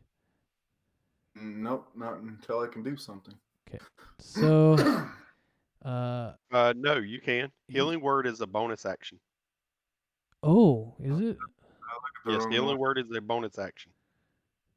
Dude, so you can actually pop a potion too, probably. Yeah, there again, that's the benefit of having healing word is this distance and bonus action. Okay. Yeah, I was looking at the wrong one. It said it was an action. Okay, so I will. Oh, it is. Yeah, holy cool. Good thing you caught that. Good thing we have Teddy here. Poison spray. The one that's kind of okay. And Here, maybe just attack. I'm just gonna say maybe attack the one that looks a little bit more hurt. I don't know. I can't see. Like I. Oh, okay. Yeah, so we don't know which. So here, I'll ping it out. I'll ping it out. So, Teddy, when the ray of frost landed on this front guy, he took some damage and he's looking a little hurt. And then, this guy back here was the one that Teddy shot with a bolt. Mm-hmm. Okay. So I'm yeah, just gonna say, yeah, you attack that guy. Yeah, it just makes a little more sense. So go ahead and do it. Oh wait, do they do? So they have to make a DC Constitution save, right? If I'm reading that correctly. I will, Yes. Yeah. So I'm gonna go Yeah, roll. Constitution. I'm gonna roll that right meow. And it's only for one person. There's no spray on that, right? Yeah. Okay. Cool. Unfortunately. Let's see. How did that turn out? Fail? Yes, fail. Okay, good. So they take the full brunt of it.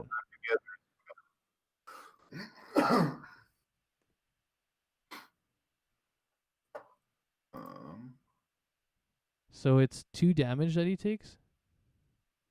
Yeah. Oh, I see. Yeah, that's right. Well, D12. That's all you. I know, that's okay. Hey, man, sometimes it happens. We rolled a crit on our little homie who was trying to get over to us and instantly killed him, which was crazy. So, it's the rolls. And So, sometimes it's rolls. Okay, you're back over there? Yeah. Okay, cool. Yeah, so that means it's my turn. And Kaedral's going to move out to make sure that he can take a shot at these guys. Do I want to move this way? Yeah, so I'm going to move back down over there somewhere. Really far away. But I can still see them. That's within my move, right? I'm pretty sure. My turn order is in the wrong way. Yeah, it is. Yeah, okay. So I'm even move a little bit more because I want to get the hell away from these guys, but I also want to get a really good vantage.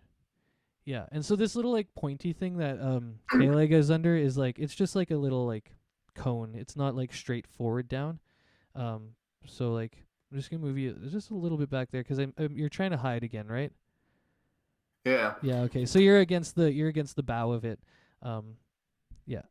And so I go ahead and I'm going to cast Firebolt on this little dude here who's in the front.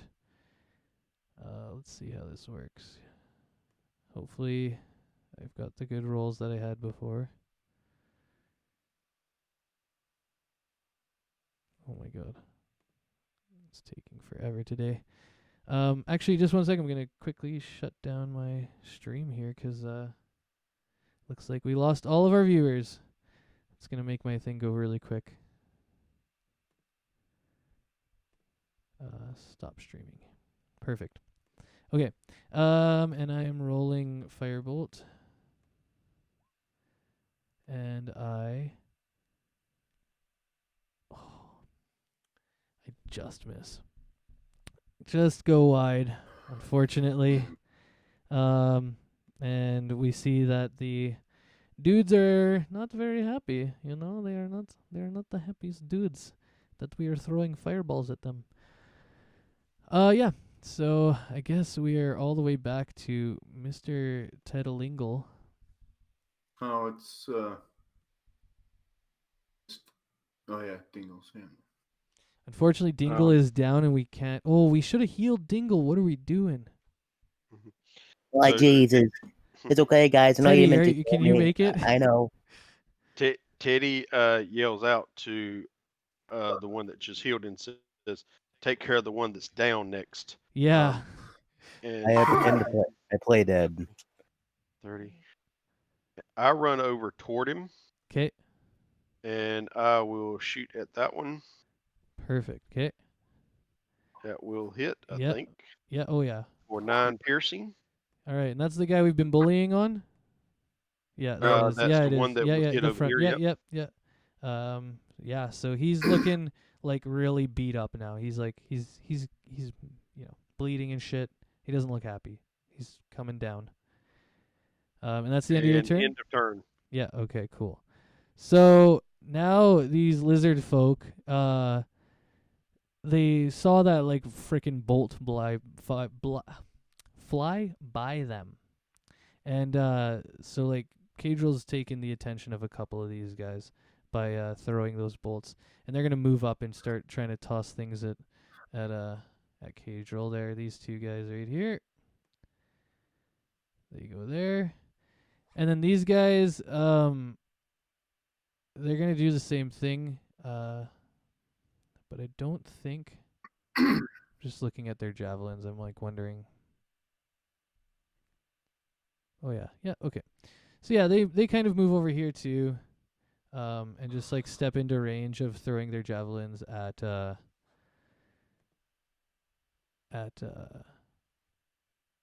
Katie.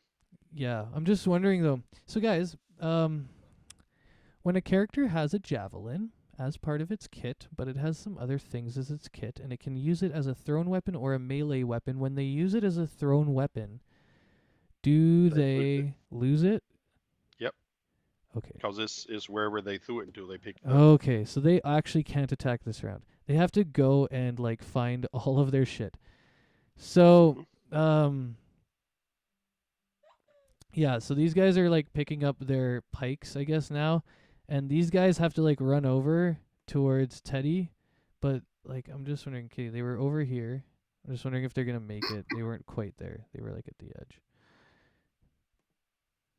Okay, I'm gonna have to remember that for javelins, especially because they're thrown.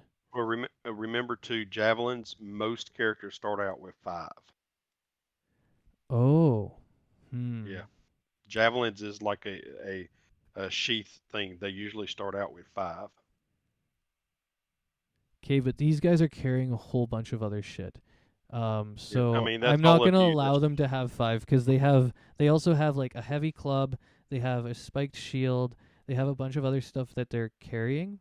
So they only have the one javelin, and then they switch. Then they're trained to switch to their heavy club. Yeah. Okay. So yeah, these guys they come up and they're gonna go attack Teddy, I guess. Pray, Teddy, pray. Oh, good. It all good. We got potions. We got shit. We're gonna do this, man. We are gonna do this. All right. I'm wondering if I want to roll. What's the other one? The other one is bite, but it's the same thing. Okay, I'm gonna roll 2 against you, bud. That will hit Unfortunately, and miss. Okay. and miss. So I'm gonna roll the first one damage. 5. 5. Okay. All right. And that's the end of their turn. Thankfully, they didn't nuke you with a fucking crit. Cailegh, you are hiding behind this little edge here. These lizard folk don't see you. They are running beyond to like sort of get. They just picked up their stuff and they're still like kind of holding aggro on Kae'dral. So you go ahead. Okay.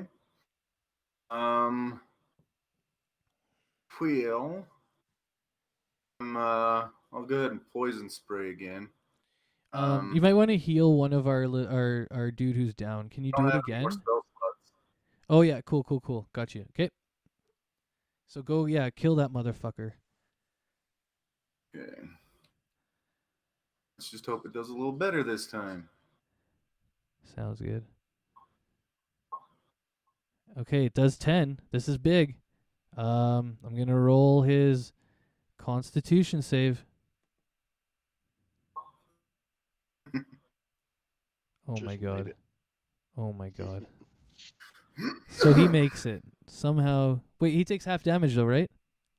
Or does he take no No, damage? it's a cantrip. Oh, it's a cantrip, so he takes no damage. He avoids it. Fred, I finally get. Are we sure? Are we sure about that? I don't know. I would double check on it real quick. Yeah, I'm just gonna quickly check on it. I think acid might It be. just says make a save or take. Oh damage. yeah. Okay, cool. So they save. Yeah, and because you kind of like toss this like acid spray behind them and like they don't even notice. It just misses and they don't even notice. Okay. They're still wet. It doesn't stick. Yeah, exactly. Yeah, so now it's me. I'm going to throw a firebolt at Mr. Should Die already. Well, crap. And hopefully I crit on these motherfuckers. Okay, firebolt, guide me. Be my saving. Yes. Here we go, boys. Here we go. Oh wait. Yeah, okay. Now then, I just hit this. 2? Come on. Is this a joke? Maybe that's Failure. enough. You've been hit 2 or 3 times. Maybe that's enough. It's so close. Like, he takes this fire damage and he's like literally just like a husk. He's just like, he barely even looks like he's alive, honestly. He's taken so many shots. But yeah, that, as that happens, I see that they're like kind of running towards me, so I'm going to kite them out a bit. Essentially I run, because like it's going to be off the map here. So essentially just run 30 back, and I'm just going to leave my character there. As I move these guys, I'll keep track. They move 30 towards me. Right now I have a gap, I believe, of 32. I'm just going to check my gap again. Yeah, I have a gap of 30 right now. So I'm essentially 60 feet away from them, and that will end my turn. And it's back to Teddy. So Teddy does a little growl at these two, and he drops his crossbow, pulls his pike. But first, as he's pulling his pike, he takes a deep breath, and he second wind. Second wind. Yeah, there we go. So And your fighter level, so you get, what, 10? yep, 10. Oh, that's big. That's a big one. Yeah. That puts me back at max. I was going to say, that's So, full health. And which one was hurt? think it was this Yeah, one. I'll just quickly check. Can Yeah. you guys click So- on those tokens or no? And when you do you see their hit points or no? No, we can't click on them and stuff, Okay. and we don't see their hit bars. No. Okay, so I will swing at him tell for you. 23 Yeah, that's a hit. and 14 damage. Holy shit. So this guy was looking a little bit bad. You've like eviscerated him to the point where he's like bleeding and looking like the other dude, essentially. He is like, he's fucked up. Yeah, anyways. Really, really then close to death. Then I will say, if they understand me or not, I will say in common that if they do not want to die, they will run. Okay. So what happens here is normally there are so many variants of lizard folk. When Yep. you play a lizard folk, you can speak common as a character or whatever. These lizard folk only speak aquatic. They are the like monster version of a lizard folk, if that makes sense. No So problem. they don't have the language. They're sentient. They speak aquatic, but not common. Gotcha. Cool. And And end of turn. the reason you didn't know that is because you failed your perception check earlier identifying them. Yep, If you would have that's no known the variants, you wouldn't have talked to them. Yep, So, That's fine. yeah, and then that'll go back to these boys. So these two are just going to kite out again, like the two that are chasing me, because Cailegh missed his attack and whatever. They just kind of like go to where I was. And they have their javelins again, so they're going to start tossing their javelins at me. I pray to God I can dodge these things. Just getting the lizard folk thing again. Yeah. So javelin, ranged. And I think mine is... Okay, so that hits, because mine's 12, right? Yeah. Why is it clicking my character? Oh, I'm clicking the lizard folks, that's why. Yeah, so that one hits, and then the next one misses. Thank God, just misses my fucking head. And I take 4 damage. I am literally at 1 HP, you guys. Oh, maybe we should have done all the healing before we walked into this, but... Oh, I have a god. I'm praying to my elven gods, essentially. And I'm doing it in Elvish right now, because that's where you get the real, like... the real soul power from is when you speak your native language. Yeah. So that was the first 2. Oh, jeez, I just zoomed in on my shit real bad. 1 second, homies. Why did I do that? Okay, there we go. It's going to take a second. You ever do that thing where you accidentally hit your trackpad with your thumb? That's what I just did. And now I don't know where my game is. There it is. Slowly coming back, sort of. Okay, yeah, and we're gonna go to the other 2. Mm-hmm. I'm having a little trouble right now because I did that. It's not reloading very fast. But I do know the numbers, right? we could get somebody else to just... Oh, no, wait. We got to add the +4s and everything. Okay. Never mind. Just hitting a refresh, boys. Sorry I did that. That was a rookie mistake. It's coming back to me, sort of. Oh, there it is. Holy, okay. Wow. Why did it do that? 120. Not quite that much. I'm gonna feel really dumb if the answer is no, but we're level 1, right? Yeah, currently we're level 1, yeah. Yeah. So, everybody, yeah, won't have too much going on in their characters yet. It's pretty easy. I'm just going to get you guys to do this maybe while I'm waiting here, because I don't know how long this is going to take. Oh, no, here, it's coming. Oh, thank God. Okay. Almost back, boys. I've got my sheets back, and I can start rolling right away here. Although it's still doing that thing where it's like doing all the advertisements. Okay, lizard folk. So I'm gonna roll 2 attacks against Teddy right now. They're doing it with their heavy clubs though. They're just still in club mode. So here we go. Hit. Okay, and Crap. Hit. okay, and I'm gonna go ahead and roll those damages then. Oops. 8. Uh-huh. That's a big one.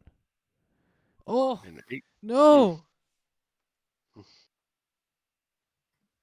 Oh, okay. So Teddy goes down. Yep. Unfortunately. Yeah, I can maybe see the light too. Jeez.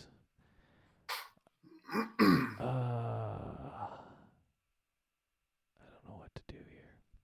Okay, that's the end of their turn, so we're gonna go back to turn order. And I guess it's Kale's turn. I would say like run and try and just revive one of them. We've got Dingle on deck. If you can get Dingle first, then he'll be able to like. It's not you just give him potions. So you run, you give one potion. Dingle will give a potion to Teddy too, and then Teddy will have a chance to like maybe kill one of them. That's kind of what I would think to do right now. Oh, I actually have 2 potions. He needs one of mine. Okay, are you gonna use? Potion is an action, right? Yeah, I think You give it to someone else. Yeah, when you give it to someone else, it's an action, I believe. Yeah. So what I was thinking was just nobody knows I'm there. Yeah. I'm just gonna climb on the boat and hide in a barrel. Holy, Sure, that's Play it smart. like you want to. That's smart. Okay, yeah. Really good, really good. Okay, so Cailegh, there's like all these like there's barrels and shit all over here, and he goes and just roll it for me. Just roll a stealth check or a hide. I guess it's a stealth check. So yeah, and he hides in a barrel, which is awesome. Okay. Now it's my turn. I've got those 2 dinky motherfuckers still chasing me down, and I'm gonna turn around and try and blast them again. I'm gonna hit the one that's more hurt, that should already be dead but isn't dead. And I'm gonna just cast Firebolt right in his face. And it's... Oh my god. These guys have pretty good ACs. Yeah, it's a miss, unfortunately. And now we are back to the lizards, I think, unfortunately. Just checking their ACs to make sure it's not something I thought it was. Okay. Yeah, so the lizards, these guys are like too far away over here. So they just like go and pick up their javelins and start to run towards where these guys are. I'm going to put your tokens back 1 sec.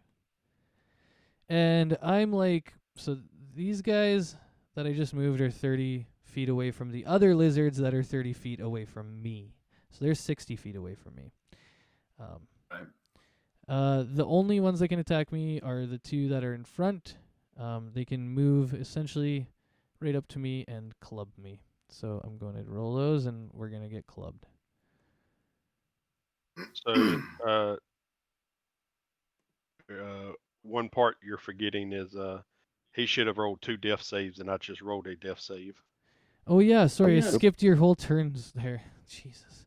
Yeah, you're totally right. So I need Dingles. You're on your second death roll save. Yep. Do you know how they work? Not really. Okay, so we'll open up our character sheets, and then we'll go into the death roll saves, and I believe you can just click it in there, right? Or Yep, you yeah, could just and then click it'll death add it. saves. It's center page. There you go. He So made a you made save. yours. Oh, thank God, you made a. Now roll it. So that's 1 success, Yeah, and roll again, and 1 one failure. fail. Okay, so we're, and it's first to 3, so. Alright. Okay, and Teddy, you rolled yours and you failed, so you're on your Yep. way to dying. Yeah. So basically, Kae'dral is getting attacked. That's what he's doing. Sorry, I lost the narrative there for a second. Mm-hmm. Yeah, he's getting attacked by these lizard folks, and they're about to smoke him with their clubs because they're probably gonna attack him.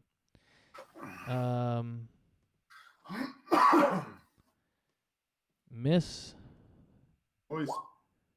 and that's a hit, and that's gonna take me down to 0 for sure. And you see, like way out there, Kae'dral goes down, and as he does, all the lizard folks turn around, and they're like kind of like, what the heck? They look around and they don't see Cailegh anymore, so they're kind of just confused. And then they immediately like kind of start rummaging through Kaedral's body, and they take his book, his tome. They also take his quarter. Well, no, they don't need that. What do they need? What would they take? I'm just trying to get into their minds. I wasn't ready to like role play their looting. So yeah, you just see them. They take his book and kind of kick him around. There's nothing else on Kae'dral really that they want. Oh, they take his gold. There we go. That's gonna be a big one. Yeah, they take his gold. They go through. They loot everybody. They take all the books and the gold. And that's it. And then they go back in the exact same way that they went. They go back into the water. Just because it seems that they're not very interested in like trying to like chase down. They got their money. This is a raiding band, and they're going back to their sort of little like they have an underwater layer, and they leave. And as they do that, I'm actually just gonna get Cailegh to. I want you to roll a perception check for me. Okay.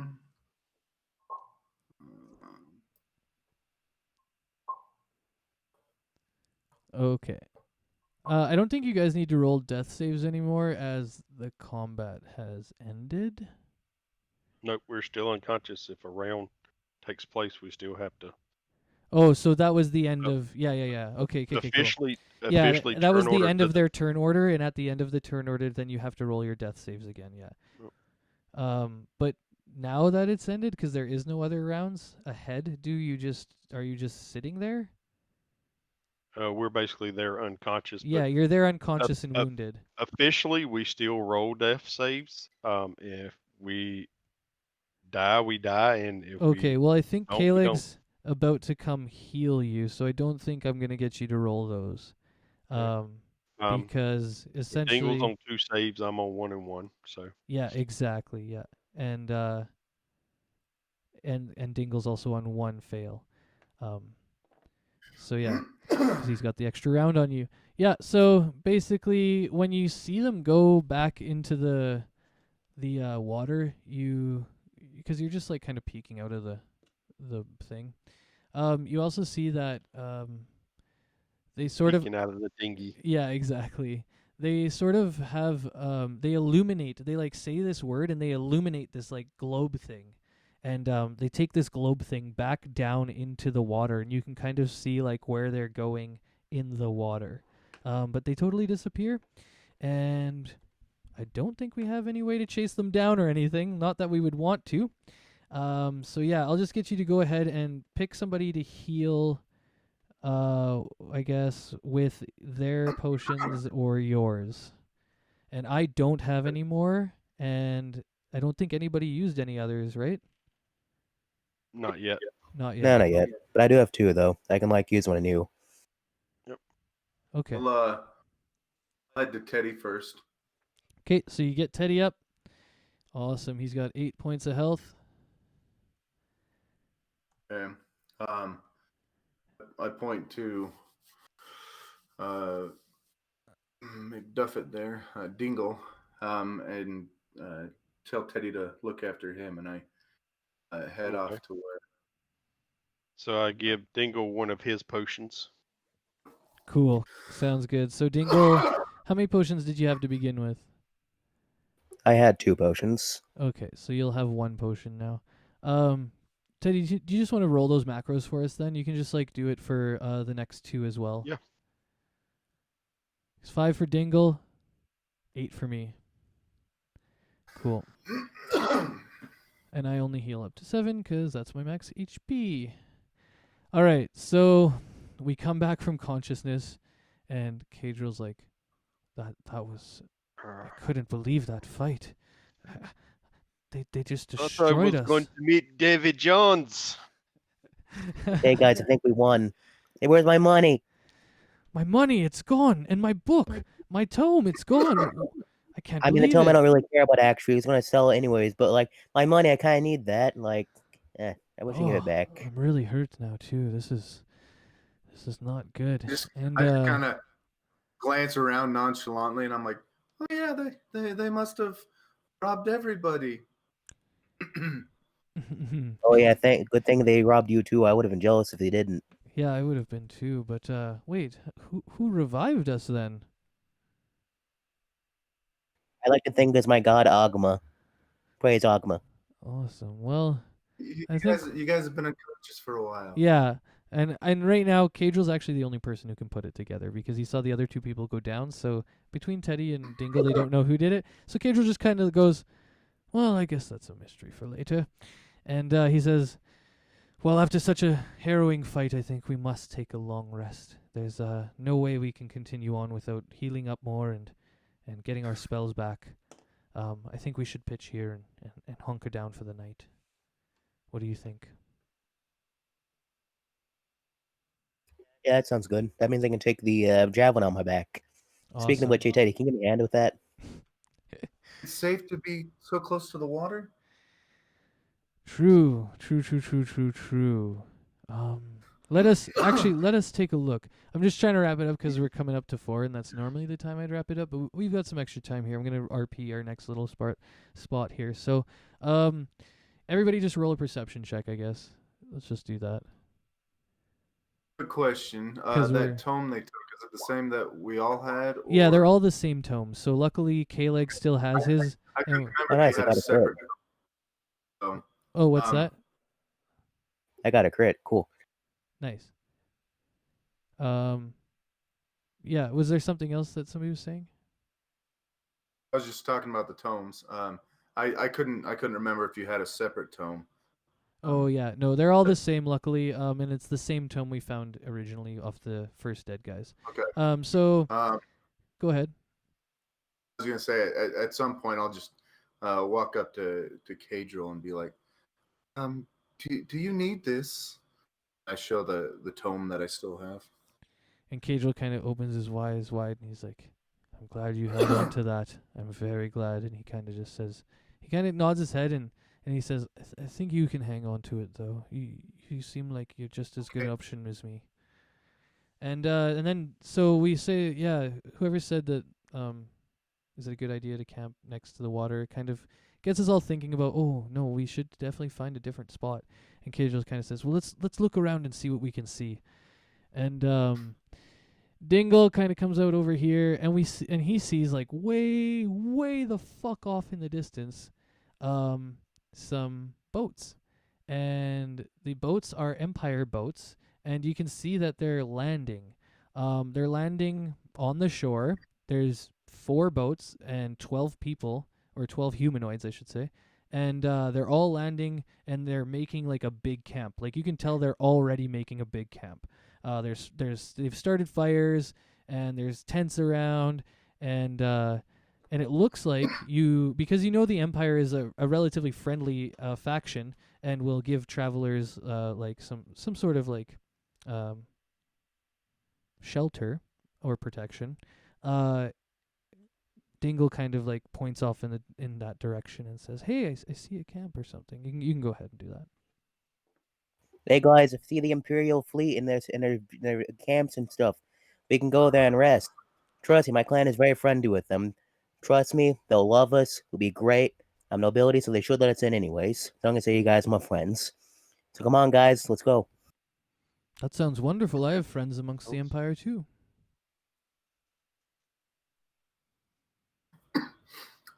Cailegh will follow a couple steps behind, as he's never really encountered the Empire. So Okay, cool. Oh, don't worry, they're great. I'll introduce them to you. They have very great chili. Oh yes, the Empire is the best. Usually they're all friendly. So when you get on their bad side, that you won't like them, but they'll definitely embrace an acolyte like me, a high elf acolyte. They know that I mean them no harm, and that I am simply a man of God. And with our friend here, who is nobility, I'm sure he will be able to schmooze his way in, and so I think we should go that way. Let's go. All right. All right, so we go to the next page. Okay, and yeah, I think I'm gonna just end the session here. We basically show up to this camp, and as we're coming up, these two like kind of mage-looking guys, and this one dwarf mage-looking guy here. He's like really regal. He's decked out in like all the nice jewels and shit, and he kind of sees us, and he's like, "Oh, I've never seen such a ragtag bunch of losers. You must have just got your asses handed to you." And we'll just kind of pick it up from there as far as the RPing and how we get in, and if we can stay with these guys or not for the night. Yeah. All right. It'll be same time next weekend. I know it's getting close to Christmas and stuff, so if people have lives, that's cool. Lives are cool. And I'll just like kind of flexibly roll with whatever we got. Oh yeah, and don't forget the XP. That's right. Oh no. get XP. No, stop. Okay, good. Stop. Why isn't it stopping? Oh no, it's refreshing. Oh god. Let me just do the math. So we are going to be in range of leveling up. You know what? Just for yeah, how do I want to do this? Do you guys want to level up right now, or do you care? Like, do you just want to? Cause like, if we want, I can just quickly push the RP through that we get the long rest here, or like we can like worry about that later. I don't know. I don't know how you feel about it. If you're not gonna get your level right now, because it kind of sucks. We should probably already be level 2 for sure. Yeah, fine, it's However whatever. you want to play it, it's your game. Yeah, I just want to make sure that it's like, if I'm gonna start changing rules, that the players are still Well, on there board again, with it. officially to level up, you have to take a long rest. So Yeah. we're going to be resting, so it is a good stopping point. Yeah, so I'm just gonna push that RP through. So you guys talk to this mage. His name is like Captain. I have it here, but it is Captain Thelrig Burbeck, and essentially he's a member of the Empire who has been hunting the cults, the summoner as well. He kind of like is surprised that you guys are even out here, because he tells you that the merfolk and the lizard folk are like super dangerous right now, with the cult running around and fucking up nature. These guys have been just attacking everybody because they're pissed off that the cult is around. And he says that, yeah, it's fine for you to camp because you have your own tents here. He says it's good to have more protection on the road. And then he says that he has a guard assigned. He has 2 guards assigned to do watch duty, so all of us will be able to take a long rest. And after that, we pitch our tents. We set up, yeah, and that's it. We start doing our long rest. And so I will let you guys go ahead and level up, and I've got my XP tracker here, and I'll just tell you exactly where we're at. Yeah, so first level is like I think 300. Yeah, and so we're at 430 right now. So that's enough to get us to second level, and that is enough to that you guys can start choosing different things, as far as paths and stuff like that. You can go ahead and do it now on your character sheet if you want. I don't care. Like I said, I've got a little time. I might stick on until 4:30 because I don't have to quite go yet, and but I'll definitely have to go at that point. Okay. So did you guys go ahead and add that XP and you're going through your leveling up process now?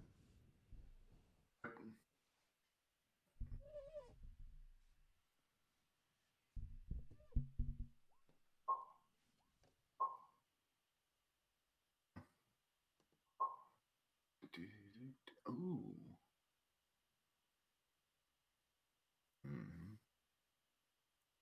Hmm.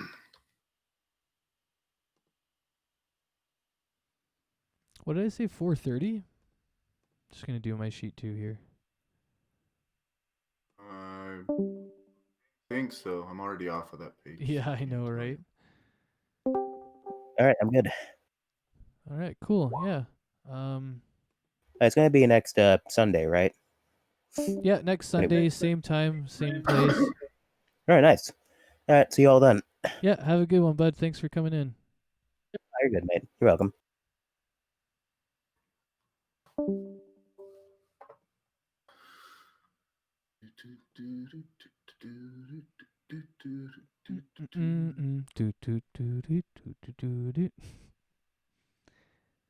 All right, it was 4:30. Cool. Time to level up this bitch. Yeah. Yeah, I decided to push that through because it's just more fun.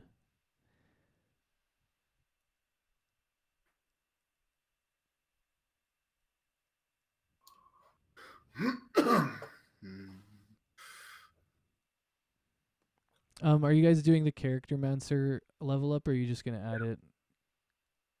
I'm working up the character mancer. Cool. Me too.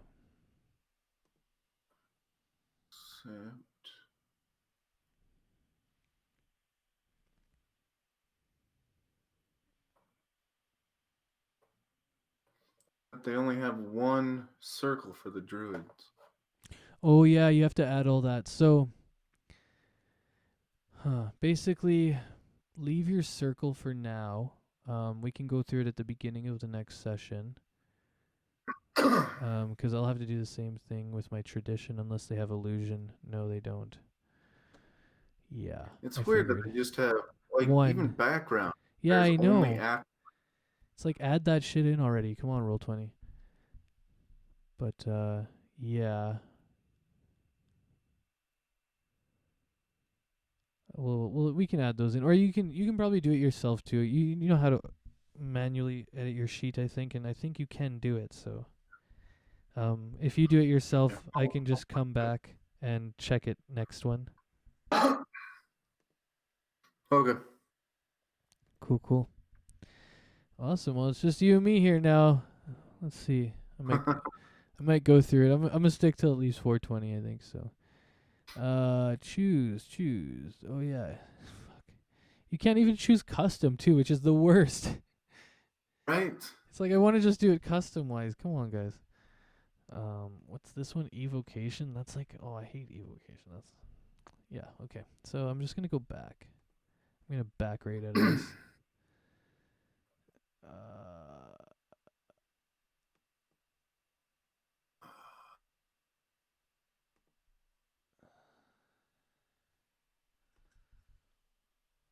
Now I just gotta like go read about it. Yeehaw.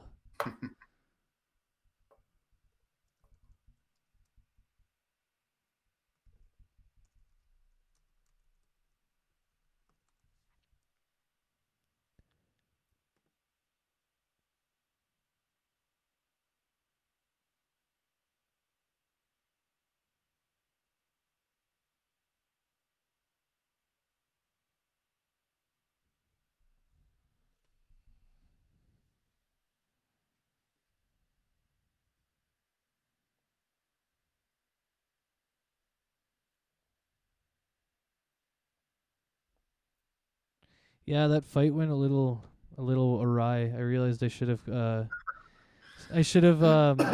calculated for the fact that I dropped one total player. We Right. fought, yeah. So I'll make sure I do that if we jump into the game next time with one person down. Glad I decided not to get into the fray too much. Yeah, that was smart.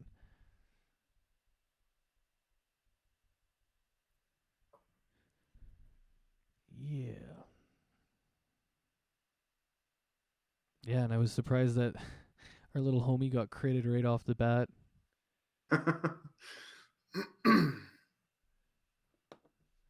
Way she goes. But we Yeah, survived. I've got no gold now. We're gonna have to go to Kandathan, and we're gonna have to wait till we get gold from my caravan thing that I was saying. Well, that's okay. We'll probably have to once we get there. We'll probably have to take some long rests anyways to get all our spells back and stuff. So. I thought we were resting right now. Oh yeah. It's still another day to Kandathan though. We have to finish getting around to this lake.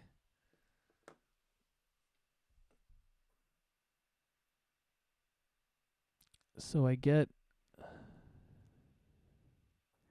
now I get an increase in minor illusion. That's it, and I took minor illusion, so that's pretty easy for me. And it costs half of the time to copy spells, so I don't actually have to add anything, which is really nice. I just have to add the health and stuff.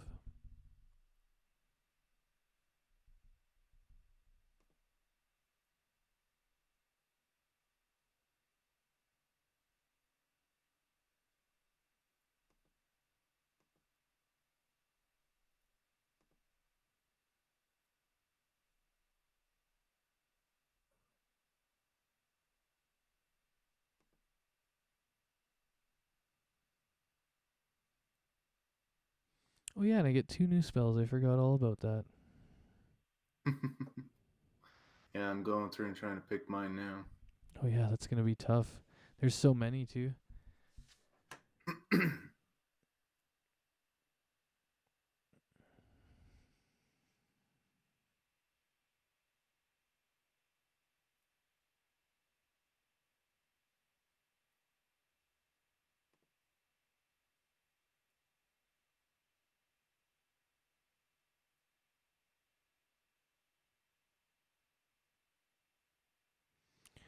I'm gonna definitely take false life. I was creating a character before the game, and that was one of my options. And considering it, but I don't know if it would go with the character himself. So Yeah, I guess, yeah. Because it is necrotic, so it's kind of weird. What's disguise self?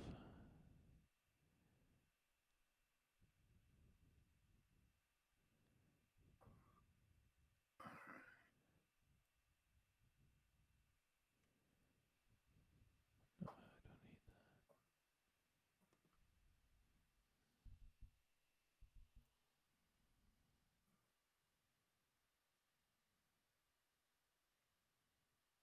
that. Yeah, and I'm gonna take charm person too.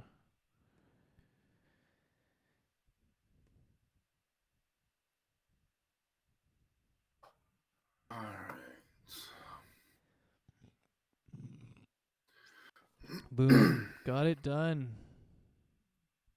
I'm gonna have to do the last little bit, but that's okay. Holy.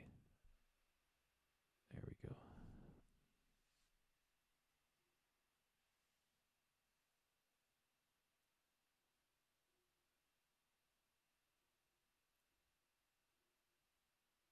Oh wow.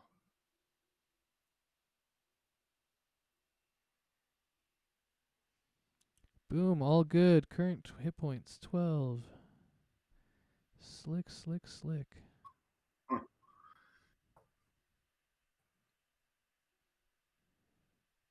How do you even add some of these? I'm looking at the druid circles. Yeah, so we're gonna have to kind of keep track of them, I think, because like what mine does is it completely changes how one of my spells works, and I don't think they have like a version of it that's different. So I'll have to like remember that like my minor illusion spell can also create um a sound and a vision, like a spectral image at the same time. Yeah. So what we'll probably get us to do is just put it in your bio and info or something, or like a note somewhere, just to remember that you Yeah. have that. Right now, part of it, actually, both is just stuff I have to remember. Yeah, exactly. This game gets to be a lot like that. I was watching some high level people play, and it's just like, oh, I just got to remember that. Or put a Yeah, so note I think I'm somewhere and remember to read the note, which is just remembering it anyways. gonna. I remember last year I was playing a game and doing all this stuff, and I don't remember if it was just after the battle or after the session, but I looked at my sheet and I was like, if I would just read this, just because I'd forgotten about certain things I could have done. But Yeah, exactly. It's like, oh, if I would have read this a few like times back, I probably would have done something different, but that's okay.